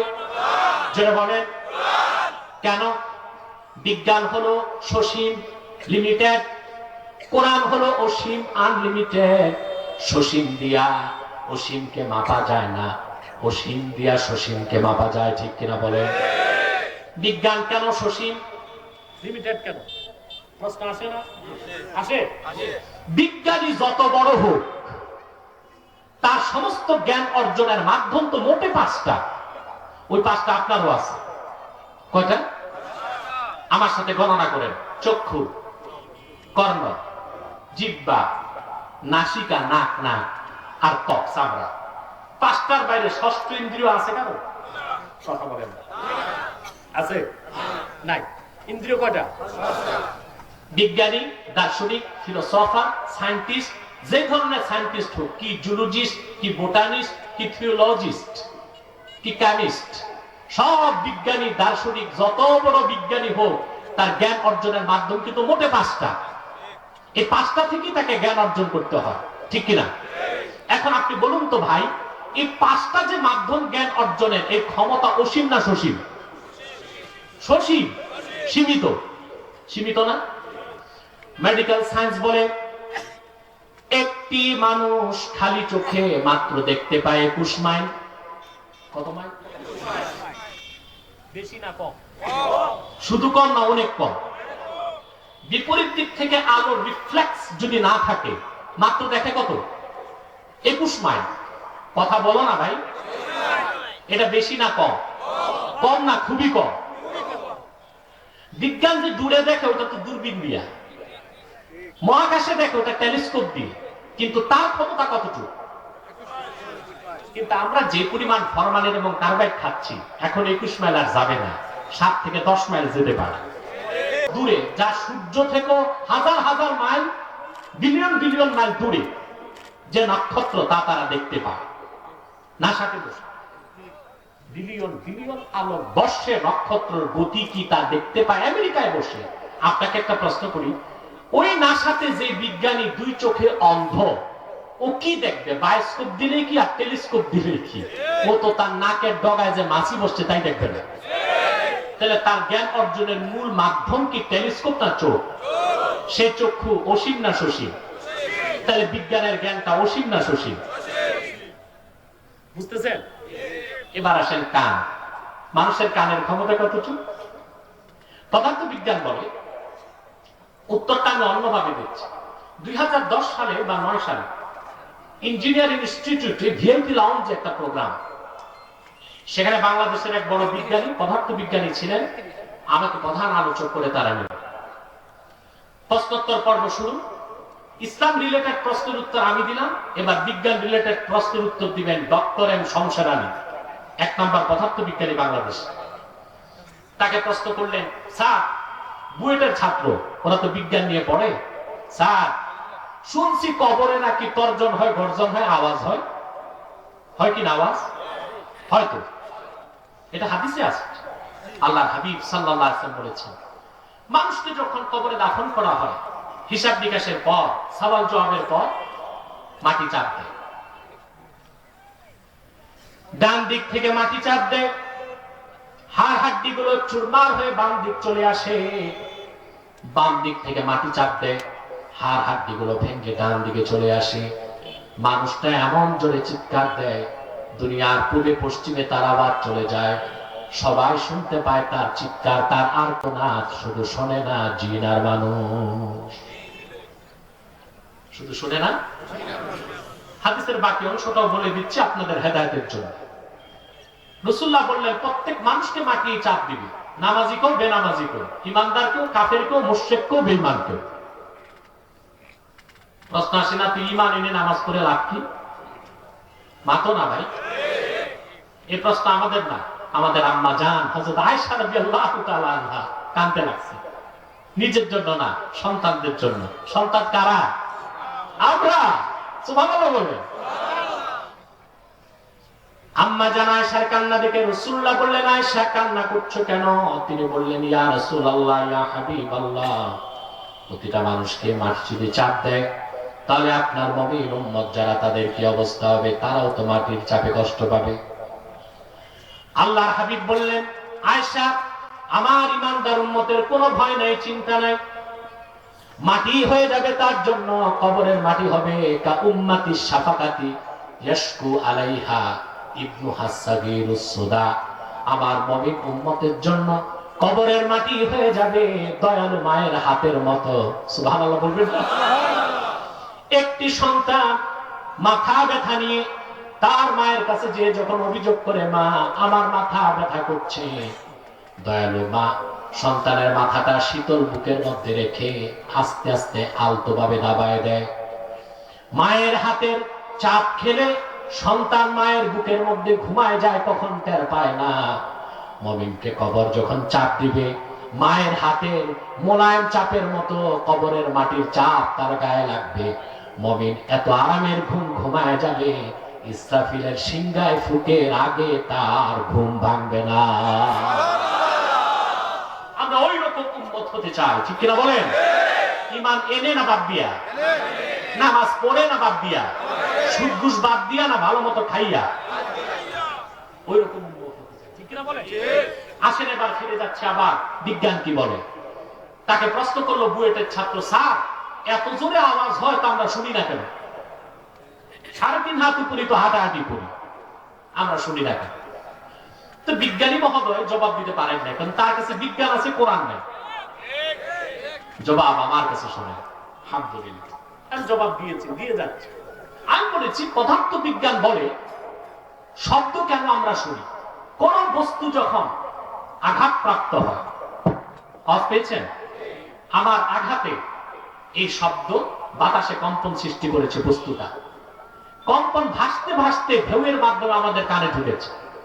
বিজ্ঞান বলে কোন বস্তুর কম্পাঙ্ক সেকেন্ডে যদি 20,000-এর বেশি হয়, ওই তীব্র আওয়াজ মানুষ শুনবে না।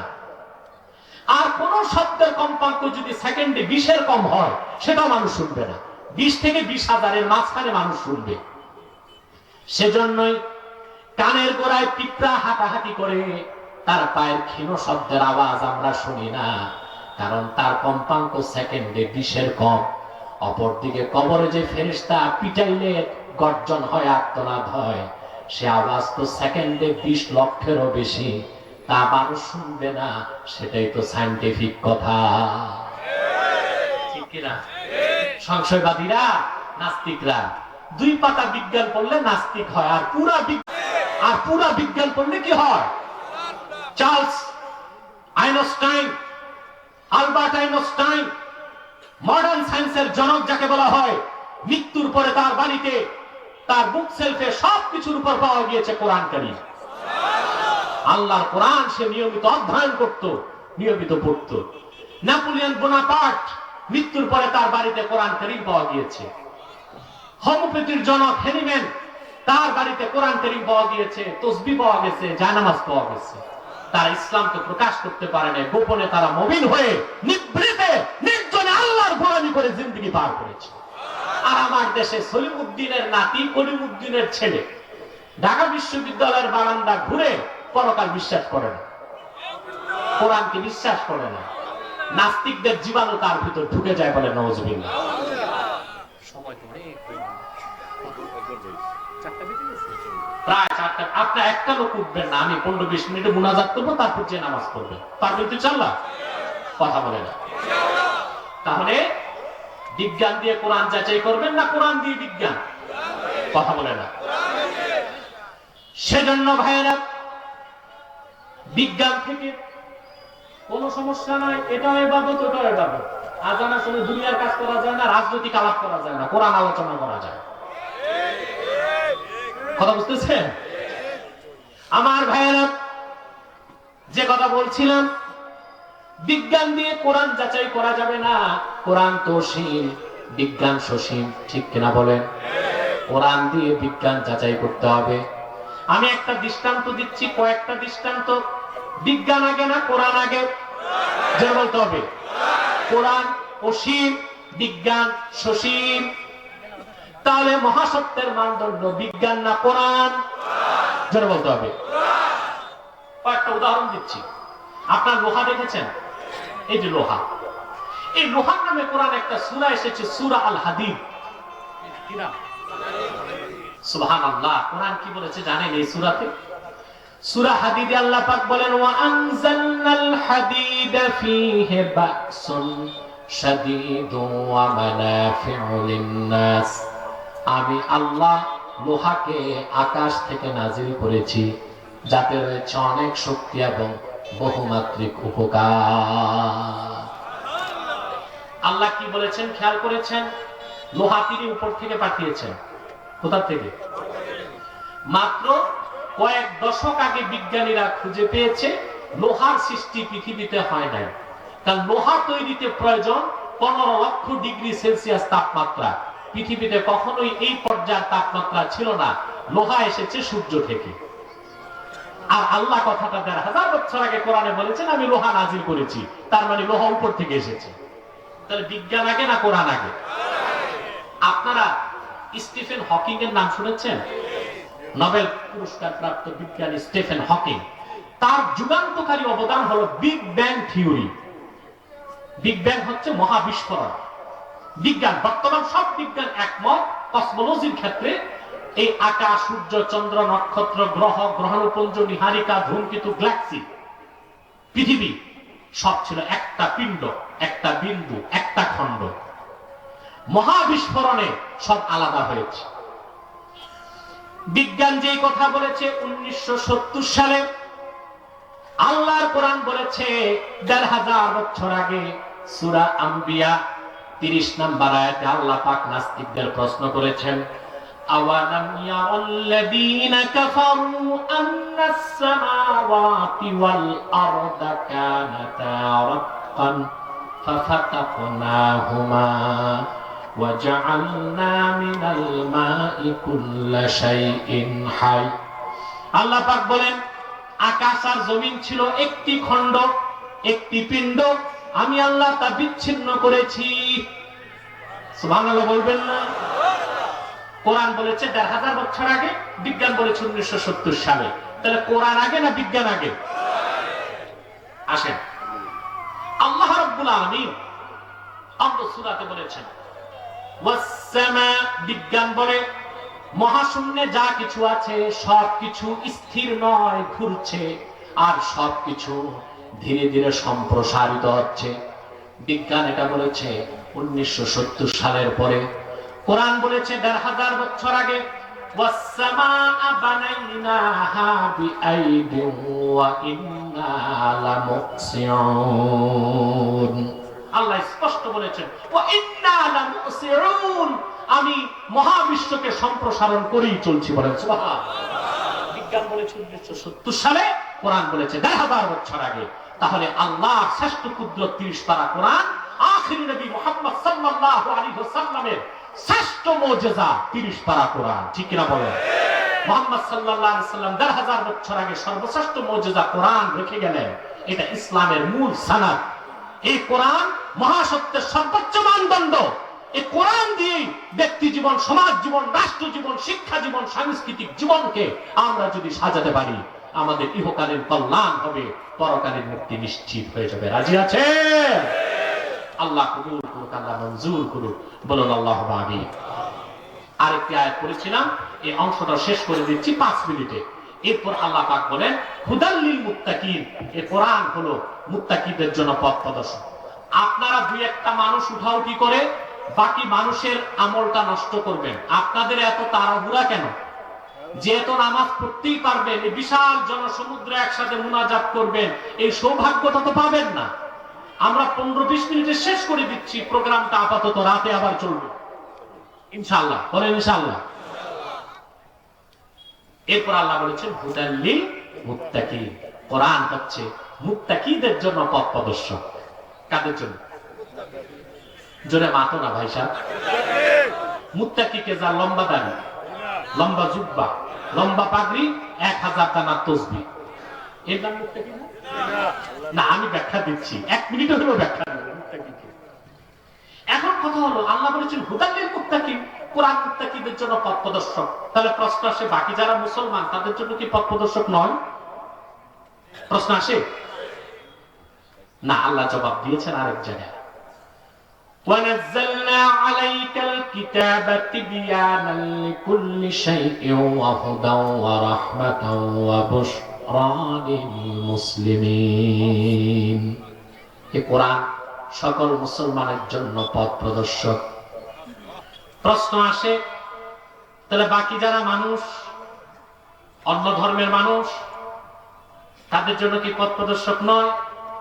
আল্লাহ জবাব দিয়েছেন শাহরু রমাদানাল্লাযী উনজিলা ফীহিল কুরআন হুদান লিন-নাসি ওয়া বায়িনাতিন মিনাল হুদা ওয়াল ফুরকান।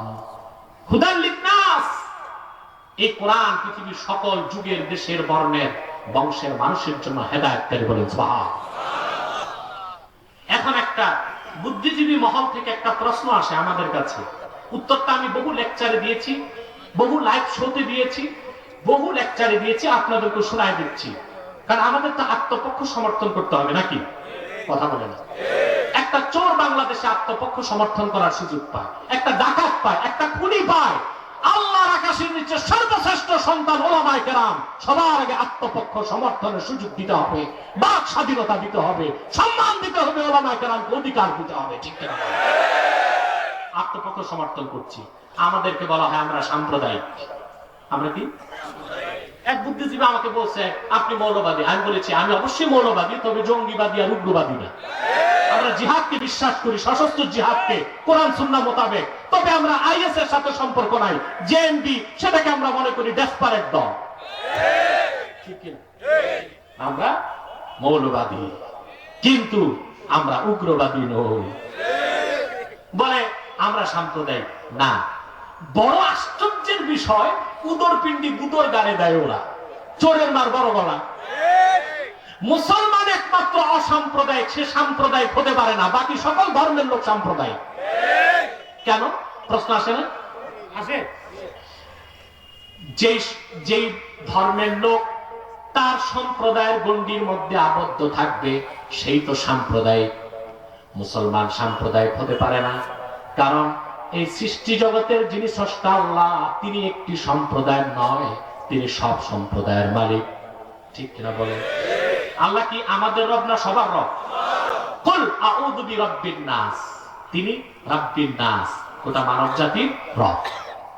ইসলাম এসেছে যার মাধ্যমে, নবী কুল সম্রাট আখির নবী মুহাম্মদ সাল্লাল্লাহু আলাইহি সাল্লাম, তিনি কি শুধু আমাদের জন্য এসেছেন না সব জাতির হেদায়েতের জন্য? আল্লাহ পাক বলেন, ইন্নামা আনতা মুনযির ওয়া লিকুল্লি কওমিন হাদ। মুহাম্মদ সাল্লাল্লাহু আলাইহি সাল্লাম, আপনি সুস্পষ্ট সতর্ককারী, আর পৃথিবীর সকল জাতির, ধর্মের, বংশের, বর্ণের মানুষের জন্য হেদায়েত আনয়নকারী। তাহলে রাসূলুল্লাহ, আল্লাহ নিজ সকল সাম্প্রদায়িকতার ঊর্ধ্বে, রাসূলুল্লাহ সকল সাম্প্রদায়িকতার ঊর্ধ্বে। সুবহানাল্লাহ বলবেন। সুবহানাল্লাহ। 3 নাম্বার হলো কোরআন। এটা শুধু মুসলমানের জন্য কথা বলে। আল্লাহ বলেছেন হুদাল লিন-নাস, পৃথিবীর সকল জাতির জন্য হেদায়েতকারী। কোরআনও সাম্প্রদায়িকতার ঊর্ধ্বে। 4 নাম্বার আমরা মুসলমান, আমাদেরকে আল্লাহ কি বলেছেন? আল্লাহ পাক বলেন, কুনতুম খায়রা উম্মাতিন উখরিজাত লিন-নাস, উম্মতে মুহাম্মাদি, তোমরাই সর্বশ্রেষ্ঠ জাতি। উখরিজাত লিন-নাস আই আখরাজাকুমুল্লাহু লিনাফইন নাস, গোটা মানব জাতির কল্যাণে আল্লাহ পাক তোমাদেরকে তৈরি করেছেন। মুসলমান শুধু আমাদের জন্য না, সকল সম্প্রদায়ের জন্য, সেজন্য আমরা অসাম্প্রদায়িক। এই জন্য একমাত্র ইসলাম দিয়ে দেশ চালানো যায়, অন্য ধর্ম দিয়ে দেশ চালানো যায় না। কেন?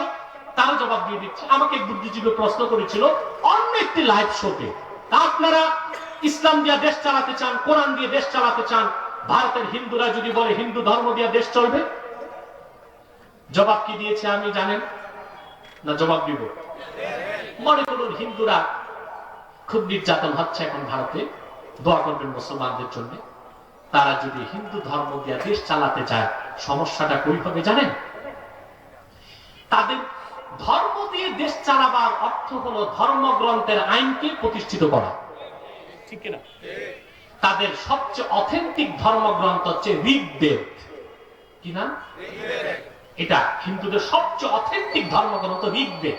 এটার যেটা উর্দু আন্তর সংস্কৃতি পারি না, উর্দু ভার্সন যেটা বানারস থেকে ছাপে, সেখানে লেখা আছে তাদের কনসেপ্ট, তাদের ধর্মীয় বিশ্বাস মূল ধর্মগ্রন্থের। ভগবান কি কোই আক্স नहीं है, যিনি ঈশ্বর ভগবান, ওনার কোনো প্রতিচ্ছবি নাই, ওনার কোনো প্রতিমা নাই, ওনার কোনো মূর্তি হতে পারে না। তাহলে তারা হিন্দু ধর্ম দিয়ে দেশ চালাতে গেলে প্রথমেই তাদেরকে সংসদে আইন করে সব পূজা মণ্ডপ থেকে মূর্তি বের করতে হবে। এখন কি করবে তারা? ধর্ম দিয়ে দেশ চালাবে না ধর্মের জাত রক্ষা করবে? পারবে? সম্ভব এটা? আসেন, খ্রিস্টানরা যদি বলে ঠিক আছে সুযোগ আমাদেরকে দেন, আমরা একটু ধর্ম দিয়ে দেশ চালাই। তা আপনারা জানেন খ্রিস্টান ধর্ম, তারা যাকে বিমানে হযরত ঈসা আলাইহিস সালাম, ঠিক কিনা, উনি বিয়ে করতে পারেন নাই, আল্লাহ ওনাকে আকাশে উঠায় নিয়েছেন। কোথায়? এটা আমাদের বিশ্বাস। আর খ্রিস্টান যারা বিলিভ অন ক্রুসিফিকেশন, তারা ক্রুশবিদ্ধতায় বিশ্বাস করে। তারা মনে করে ঈসাকে ক্রুশবিদ্ধ করে হত্যা করা হয়েছে। কোরআন বলেছে না, তাকে হত্যা করা হয়নি, তাকে শুলেও চড়ানো হয়নি, তাকে আকাশে উঠানো হয়েছে। কিয়ামতের আগে উম্মতে মুহাম্মদী হিসেবে তিনি দাজ্জালকে হত্যা করতে নেমে আসবেন। কিন্তু একটি জায়গায় তারা এবং আমরা একই বিশ্বাস, তিনি বিয়ে করেন নাই। এখন ধর্ম দিয়া দেশ চালাতে গেলে ধর্ম আসলো যার মাধ্যমে ওনার আদর্শ বাদ দেওয়া যায়, তাহলে তাদের সংসদে আইন করে বিয়ে করাকে হারাম করতে হবে, যে কোনো খ্রিস্টান বিয়ে করতে পারবে না, কারণ নবী বিয়ে করেন। তখন খ্রিস্টান ধর্মের লোক বাড়বে না কমবে? কমতে কমতে এক সময় তারা দেশই হারিয়ে ফেলবে। কারণ রাষ্ট্রবিজ্ঞান বলে দেশ হতে দুইটা জিনিস লাগে, নির্ধারিত ভূখণ্ড এবং নির্ধারিত ভাষা ও সংস্কৃতির একটি জনগোষ্ঠী। দুইটা মিলে হয় রাষ্ট্র। জনগোষ্ঠী নাই, ভূখণ্ড আছে, ওটা দেশ না? ভূখণ্ড আছে, জনগণ নাই, ওটাও দেশ না।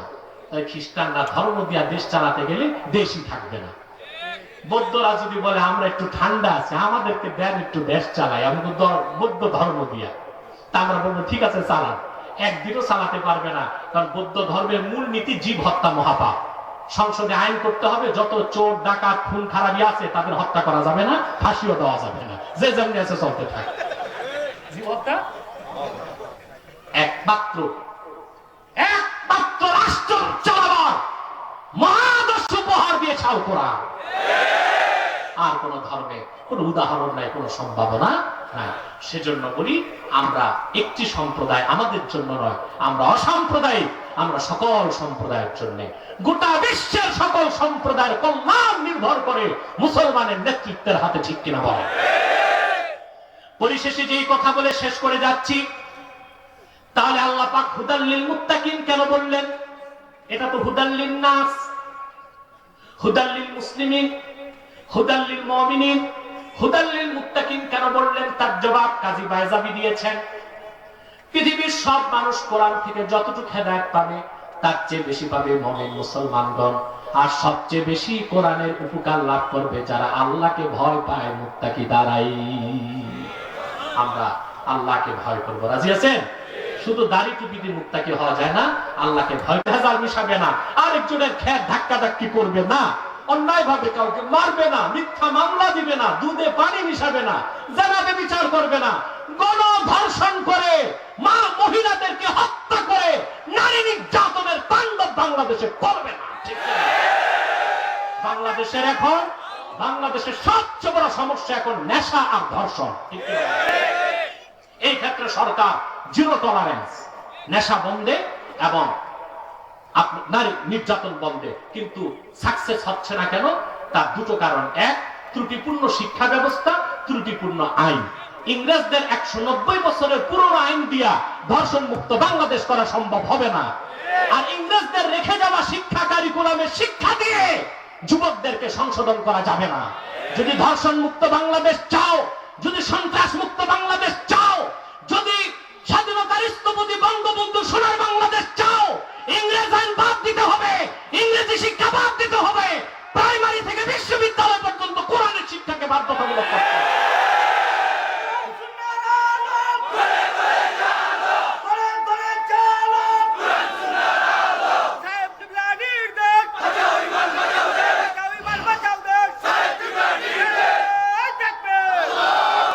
তাহলে সোনার বাংলাদেশ যদি করতে চান, কোরআন সুন্নাহ শিক্ষাকে প্রাইমারি থেকে বিশ্ববিদ্যালয় পর্যন্ত বাধ্যতামূলক করতে হবে, আর বিশেষ করে ধর্ষণ বন্ধে কোরআনের আইনকে বাস্তবায়ন করতে হবে।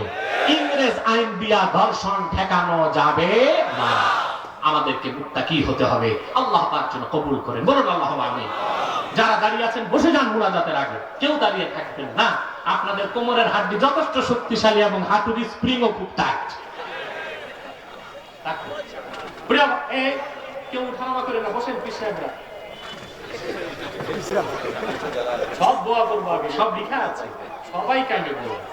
প্রিয় ভাই বন্ধুগণ, আমরা আলহামদুলিল্লাহ আজকের মাহফিলটা প্রথম পর্ব সফল হয়ে গেছে। দিনেরটা, রাতেরটা সফল করবেন, দোয়া করে যাই আল্লাহ যেন সফল করে।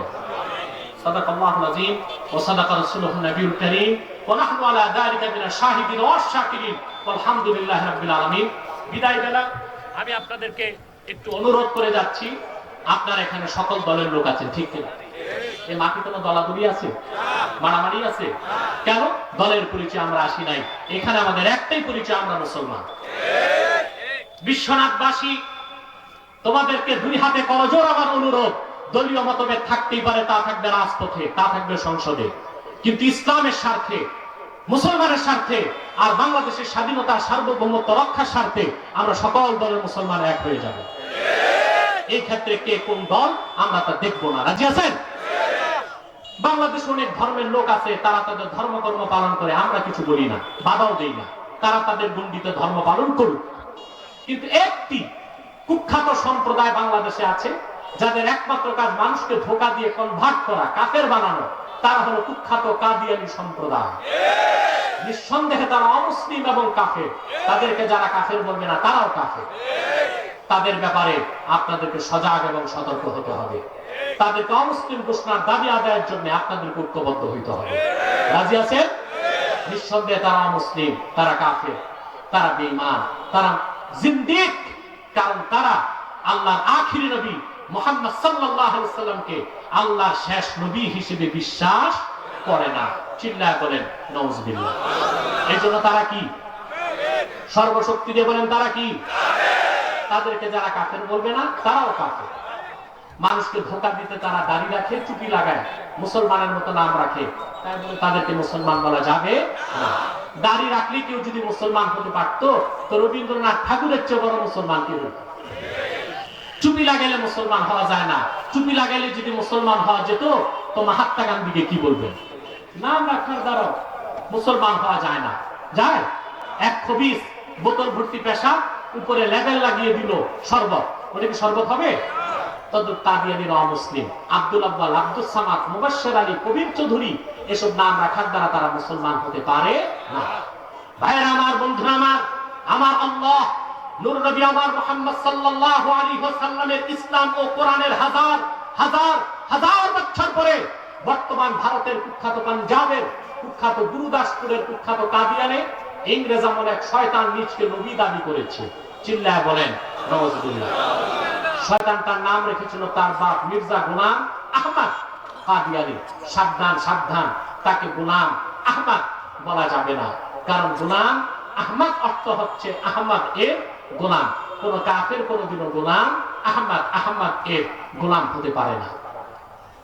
আর সে ছিল কুখ্যাত কাফের, সে গোলাম আহমদ এর গোলাম ছিল না, সে ছিল কুখ্যাত শয়তানের কুখ্যাত গোলাম। কাদিয়ানের কাযযাব মিথ্যানবতের দাবিদার মির্জা গোলাম শয়তান কাদিয়ানির উপর গজব এসেছে 1908 সালে। যখন গজব এসেছে, কাদিয়ানের কাযযাব মিথ্যানবতের দাবিদার মির্জা গোলাম শয়তান কাদিয়ানি 1908 সালে ধ্বংস হয়ে কুখ্যাত জাহান্নামের কুখ্যাত কুকুরে পরিণত হয়েছে। তার অনুসারীরাও ধ্বংস হয়েছে। বর্তমানে কিছু কাদিয়ানি বাংলাদেশে আছে, যারা ইসলাম ও মুসলমানের বিপক্ষে চক্রান্ত করে যাচ্ছে। তাদেরকে নির্মূল করার জন্য, রাষ্ট্রীয়ভাবে অমুসলিম ঘোষণার দাবি আদায় করার জন্য সকল দলের মুসলমানকে এক হইতে হবে। তারা মানুষকে ধোঁকা দিয়ে কাফের বানাবার জন্য নাম পরিবর্তন করে করে মিথ্যা পরিচয় দেয়। কখনো নিজেদের পরিচয় দেয় আহমদী জামাত, কখনো বলে আহমদিয়া জামাত, কখনো বলে আহমদী সম্প্রদায়, কখনো বলে আহমদিয়া সম্প্রদায়, কখনো বলে আহমদী মুসলিম জামাত, কখনো বলে আহমদিয়া মুসলিম জামাত। সাবধান, যত কাদিয়ানি ছিল আছে থাকবে, তারা কেউ আহমদী জামাত নয়, আহমদিয়া জামাত নয়, আহমদী সম্প্রদায় নয়, আহমদিয়া সম্প্রদায় নয়, আহমদী মুসলিম জামাত নয়, আহমদিয়া মুসলিম জামাত নয়। তারা শয়তানি জামাত, কুখ্যাত জাহান্নামের কুখ্যাত কুকুরের দল। আমাদের সকল দলের একটাই দাবি, অনতিবিলম্বে স্বাধীন বাংলায় শয়তান কাদিয়ানীদেরকে রাষ্ট্রীয়ভাবে অমুসলিম ঘোষণা করতেই হবে, করতেই হবে, করতেই হবে। এই দাবি আদায়ে যদি তাহরিকে খাতমুল উম্মাহ বাংলাদেশের ব্যানারে জানমাল দিতে হয়, কারা কারা প্রস্তুত আছেন হাত তুলে দেখা।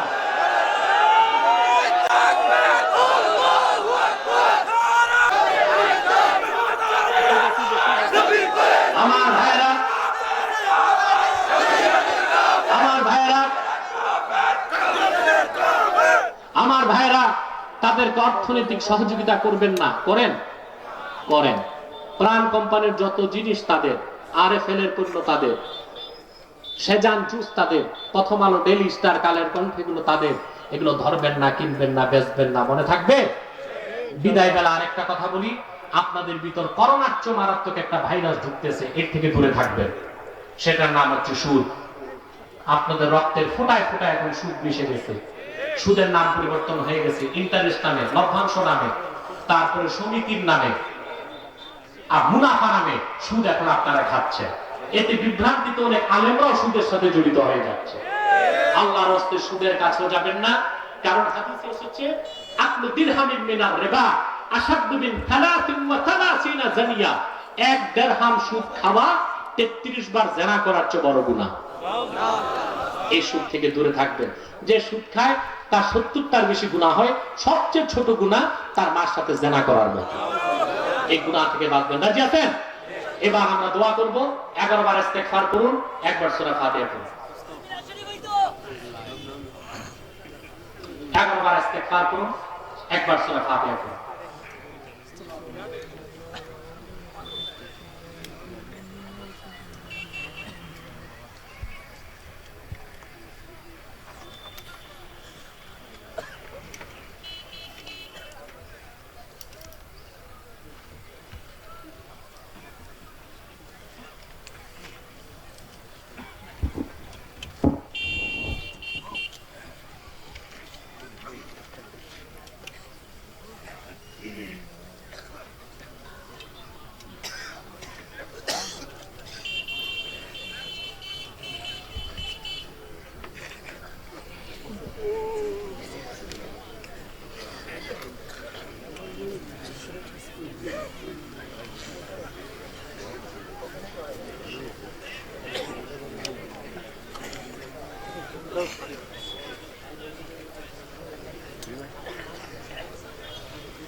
জি প্রিয় ভাই, আমরা সবার জন্য দোয়া করব, যারা যারা মাহফিলের জন্য পরিশ্রম করেছেন।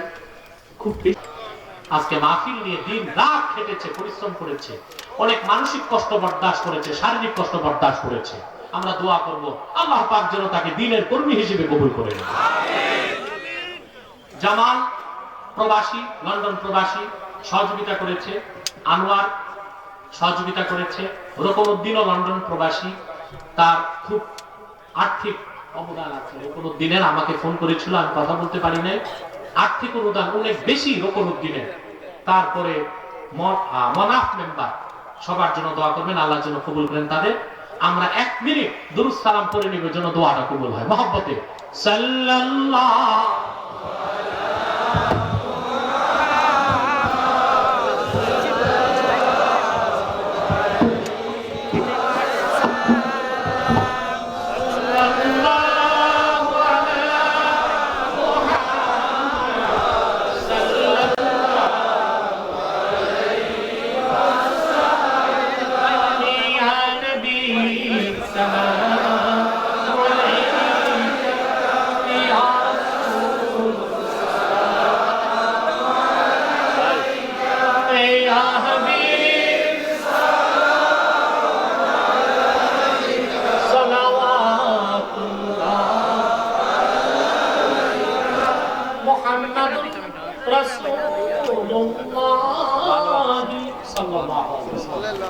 ختم الله به النبوة وحكم لا نبي بعده يا نبي سلام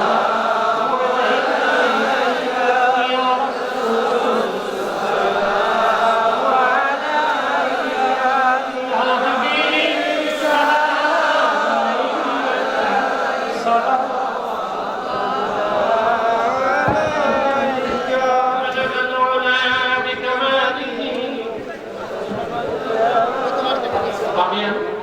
حسنت جميع خصاله صلوا عليه وآله بلغ بكماله كشف الحجاب بجماله حسنت جميع কমিটি আমাদের পীর সাহেব আজকে আলহামদুলিল্লাহ চান্দায় পীর সাহেব তার ভাই এসেছে। আপনাদের সিলেট মহানগর আমি যে কমিটি দিয়েছি দায়িত্ব পালন করছেন। নবীগঞ্জের কমিটির শামীম এসেছেন, মাওলানা হুমায়ুন এসেছে, আরো অনেকে এসেছে, তারা দোয়া চেয়েছে। আমার স্নেহের এনাম এসেছে, এনাম কোথায়, তাদের জন্য দোয়া করবেন। এবং বদরুল এসেছে, আমার স্নেহের বদরুল শামীম, তাদের সবার জন্য দোয়া করবেন, আল্লাহ কবুল করেন। মুনাজাতের পর আমার একটি কিতাব নতুন যেটা বের হয়েছে, দারসুল হাদিস প্রথম সিরিজ, যদি পারেন নিয়ে যাবেন বাম পাশ থেকে। আসুন আমরা দোয়া করি, তারপর আপনারা যারা মসজিদে নামাজ পড়তে চান মসজিদে পড়বেন, মাঠে জামাত হবে মাঠেও করে নিতে পারবেন। রব্বানা তাকাব্বাল মিন্না ইন্নাকা আনতাস সামিউল আলিম ওয়া তুব আলাইনা ইন্নাকা আনতাত তাওয়াবুর রহিম। আল্লাহ তাআলা দিনের বেলা আজকের মাহফিলে হাজার হাজার জনতাকে সঙ্গে নিয়ে দুটো হাত তুলেছে তোমার দরবারে। আমাদের জীবনের সব গুনাহ খাতা তুমি মাফ করে দাও রব্বুল আলামিন। হৃদয়ের গভীর থেকে দোয়া করি আল্লাহ, তোমার আখিরি নবী নূর নবী আমার মুহাম্মদ সাল্লাল্লাহু আলাইহি ওয়াসাল্লাম আজ থেকে ১৫০০ বছর আগে দুনিয়া থেকে বিদায় নিয়েছেন। হায়াতুন নবী হিসেবে জান্নাতুল ফেরদাউস রওজা মুবারাকুল ইসলাম নিয়েছেন। জীবনে একবার তোমার আখিরি নবী নূর নবী মুহাম্মদ সাল্লাল্লাহু আলাইহি ওয়াসাল্লামের জান্নাতুল ফেরদাউস রওজা মুবারাকে উপস্থিত হয়ে আল্লাহ তোমার হাবিবের নূরের কদমে দরুদ ও সালামের হাদিয়া দেবার আগে আল্লাহ তুমি ডাক দিও না। আল্লাহ পাক একবার বা একাধিকবার যারা সোনার মদিনায় নূরের মদিনায় যেতে পেরেছি আল্লাহ, জীবনে বারবার তোমার আখিরি নবী নূর নবী মুহাম্মদ সাল্লাল্লাহু আলাইহি ওয়াসাল্লামের নূরের শহর মদিনাতুল মুনাওয়ারা জিয়ারতের জন্য তাদের কপালটা খুলে দাও।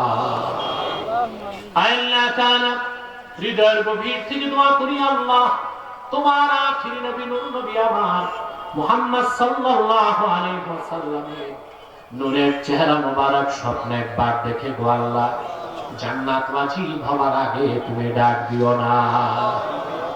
একবার বা একাধিকবার যারা তোমার হাবিব মুহাম্মদ সাল্লাল্লাহু আলাইহি ওয়াসাল্লামের নূরের চেহারা মোবারক স্বপ্নে দেখা সৌভাগ্য লাভ করেছে আল্লাহ, জীবনে বারবার দেখার জন্য তাদের কপালটা তুমি সোনার কপাল বানায় দাও। আল্লাহ আমাদের অনেকের বাবা নাই, অনেকের মা নাই, অনেকের বাবা মা একজন নাই। যত মানুষের বাবা মা দুনিয়ার থেকে বিদায় নিয়ে অন্ধকার কবরে চলে গেছে আল্লাহ, সকল মুসলমান বাবা মার কবরকে তুমি দয়া করে জান্নাতের বাগান বানায় দাও। আল্লাহ তাআলা আজকের মাহফিলে তোমার বান্দা যারা প্রবাস থেকে লক্ষ লক্ষ টাকা দিয়েছে, এলাকাবাসী খেটেছে, নেতৃবৃন্দ সহযোগিতা করেছে, আইন সংস্থার লোকেরা পরিশ্রম করেছে, আমার পুলিশ ভাইরা কষ্ট করেছে, সাংবাদিক বৃন্দ যারা এসেছে, আর বিশ্বনাথের বিভিন্ন প্রান্ত থেকে হাজার হাজার জনতা যারা এসেছে, পর্দার আড়ালের মা বোন হাত তুলেছে, সবার জীবনের গুনাহ মাফ করে মনের দুঃখ কষ্ট দূর করে আল্লাহ তাদের প্রত্যেককে এক একটি করে সুখের সংসার তুমি হাদিয়া করে দাও। আল্লাহ আমাদের মুশকিলাতকে আসান করে দাও, নেক হাজাত চাহাতকে কবুল করে নাও। রব্বুল আলামিন অভাবের অভাব দূর করে দাও, সুস্থকে সুস্থ করে দাও, অশান্ত হৃদয়কে শান্ত করে দাও, আর আমাদের সকলকে খাঁটি ঈমানদার নামাজি পরহেজগার বানিয়ে দাও। ভাইরা আমার, একটি মিনিট সময় ছেড়ে দিলাম, চক্ষুটা বন্ধ করুন, দিলটা নরম করুন, মাথাটা নত করুন। আল্লাহর আখির নবী নূর নবী আমার মুহাম্মদ সাল্লাল্লাহু আলাইহি ওয়াসাল্লামের ওসিলা ধরে আল্লাহর কাছে চান, যা চাইবেন তাই কবুল হয়ে যাবে। যদি পারো রে ভাইরা 2 ফোঁটা চোখের পানি সদকা করে দিই।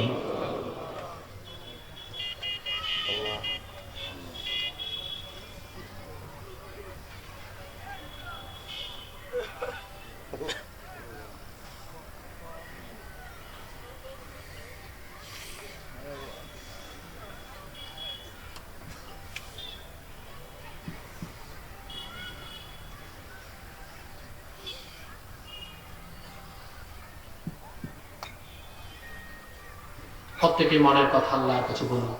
জীবনে কত গুনাহ করেছেন আপনার জানা আছে, একটু স্মরণ করেন কবরকে, জাহান্নামকে, আল্লাহর কাছে মাফ চেয়ে নেন। এই সুযোগটা তো নাও আসতে পারে।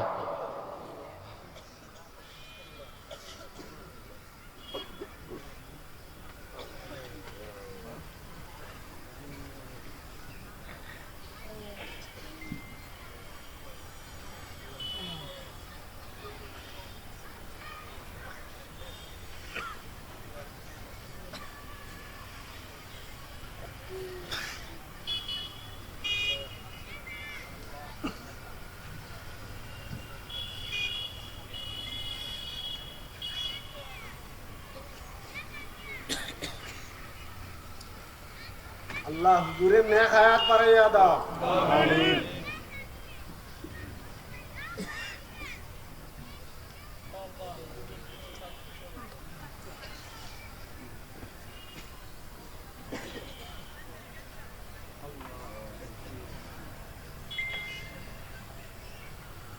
اللهم إنا نتوسل إليك بوسيلة حبيبك المحترم نبيك الخاتم سيدنا إمامنا محمد بن عبد الله نبي الله رسول الله صلى الله عليه وسلم الذي أكملت به قصر النبوة وحكمت لا نبي بعده وأعلنت في القرآن بالبرهان أن محمدا صلى الله عليه وسلم خاتم النبيين والمرسلين قبل 1500 سنة وصلى الله تعالى على خير خلقه نبينا محمد نور الله وعلى آله وصحبه أجمعين برحمتك يا أرحم الراحمين. السلام عليكم ورحمة الله تعالى وبركاته.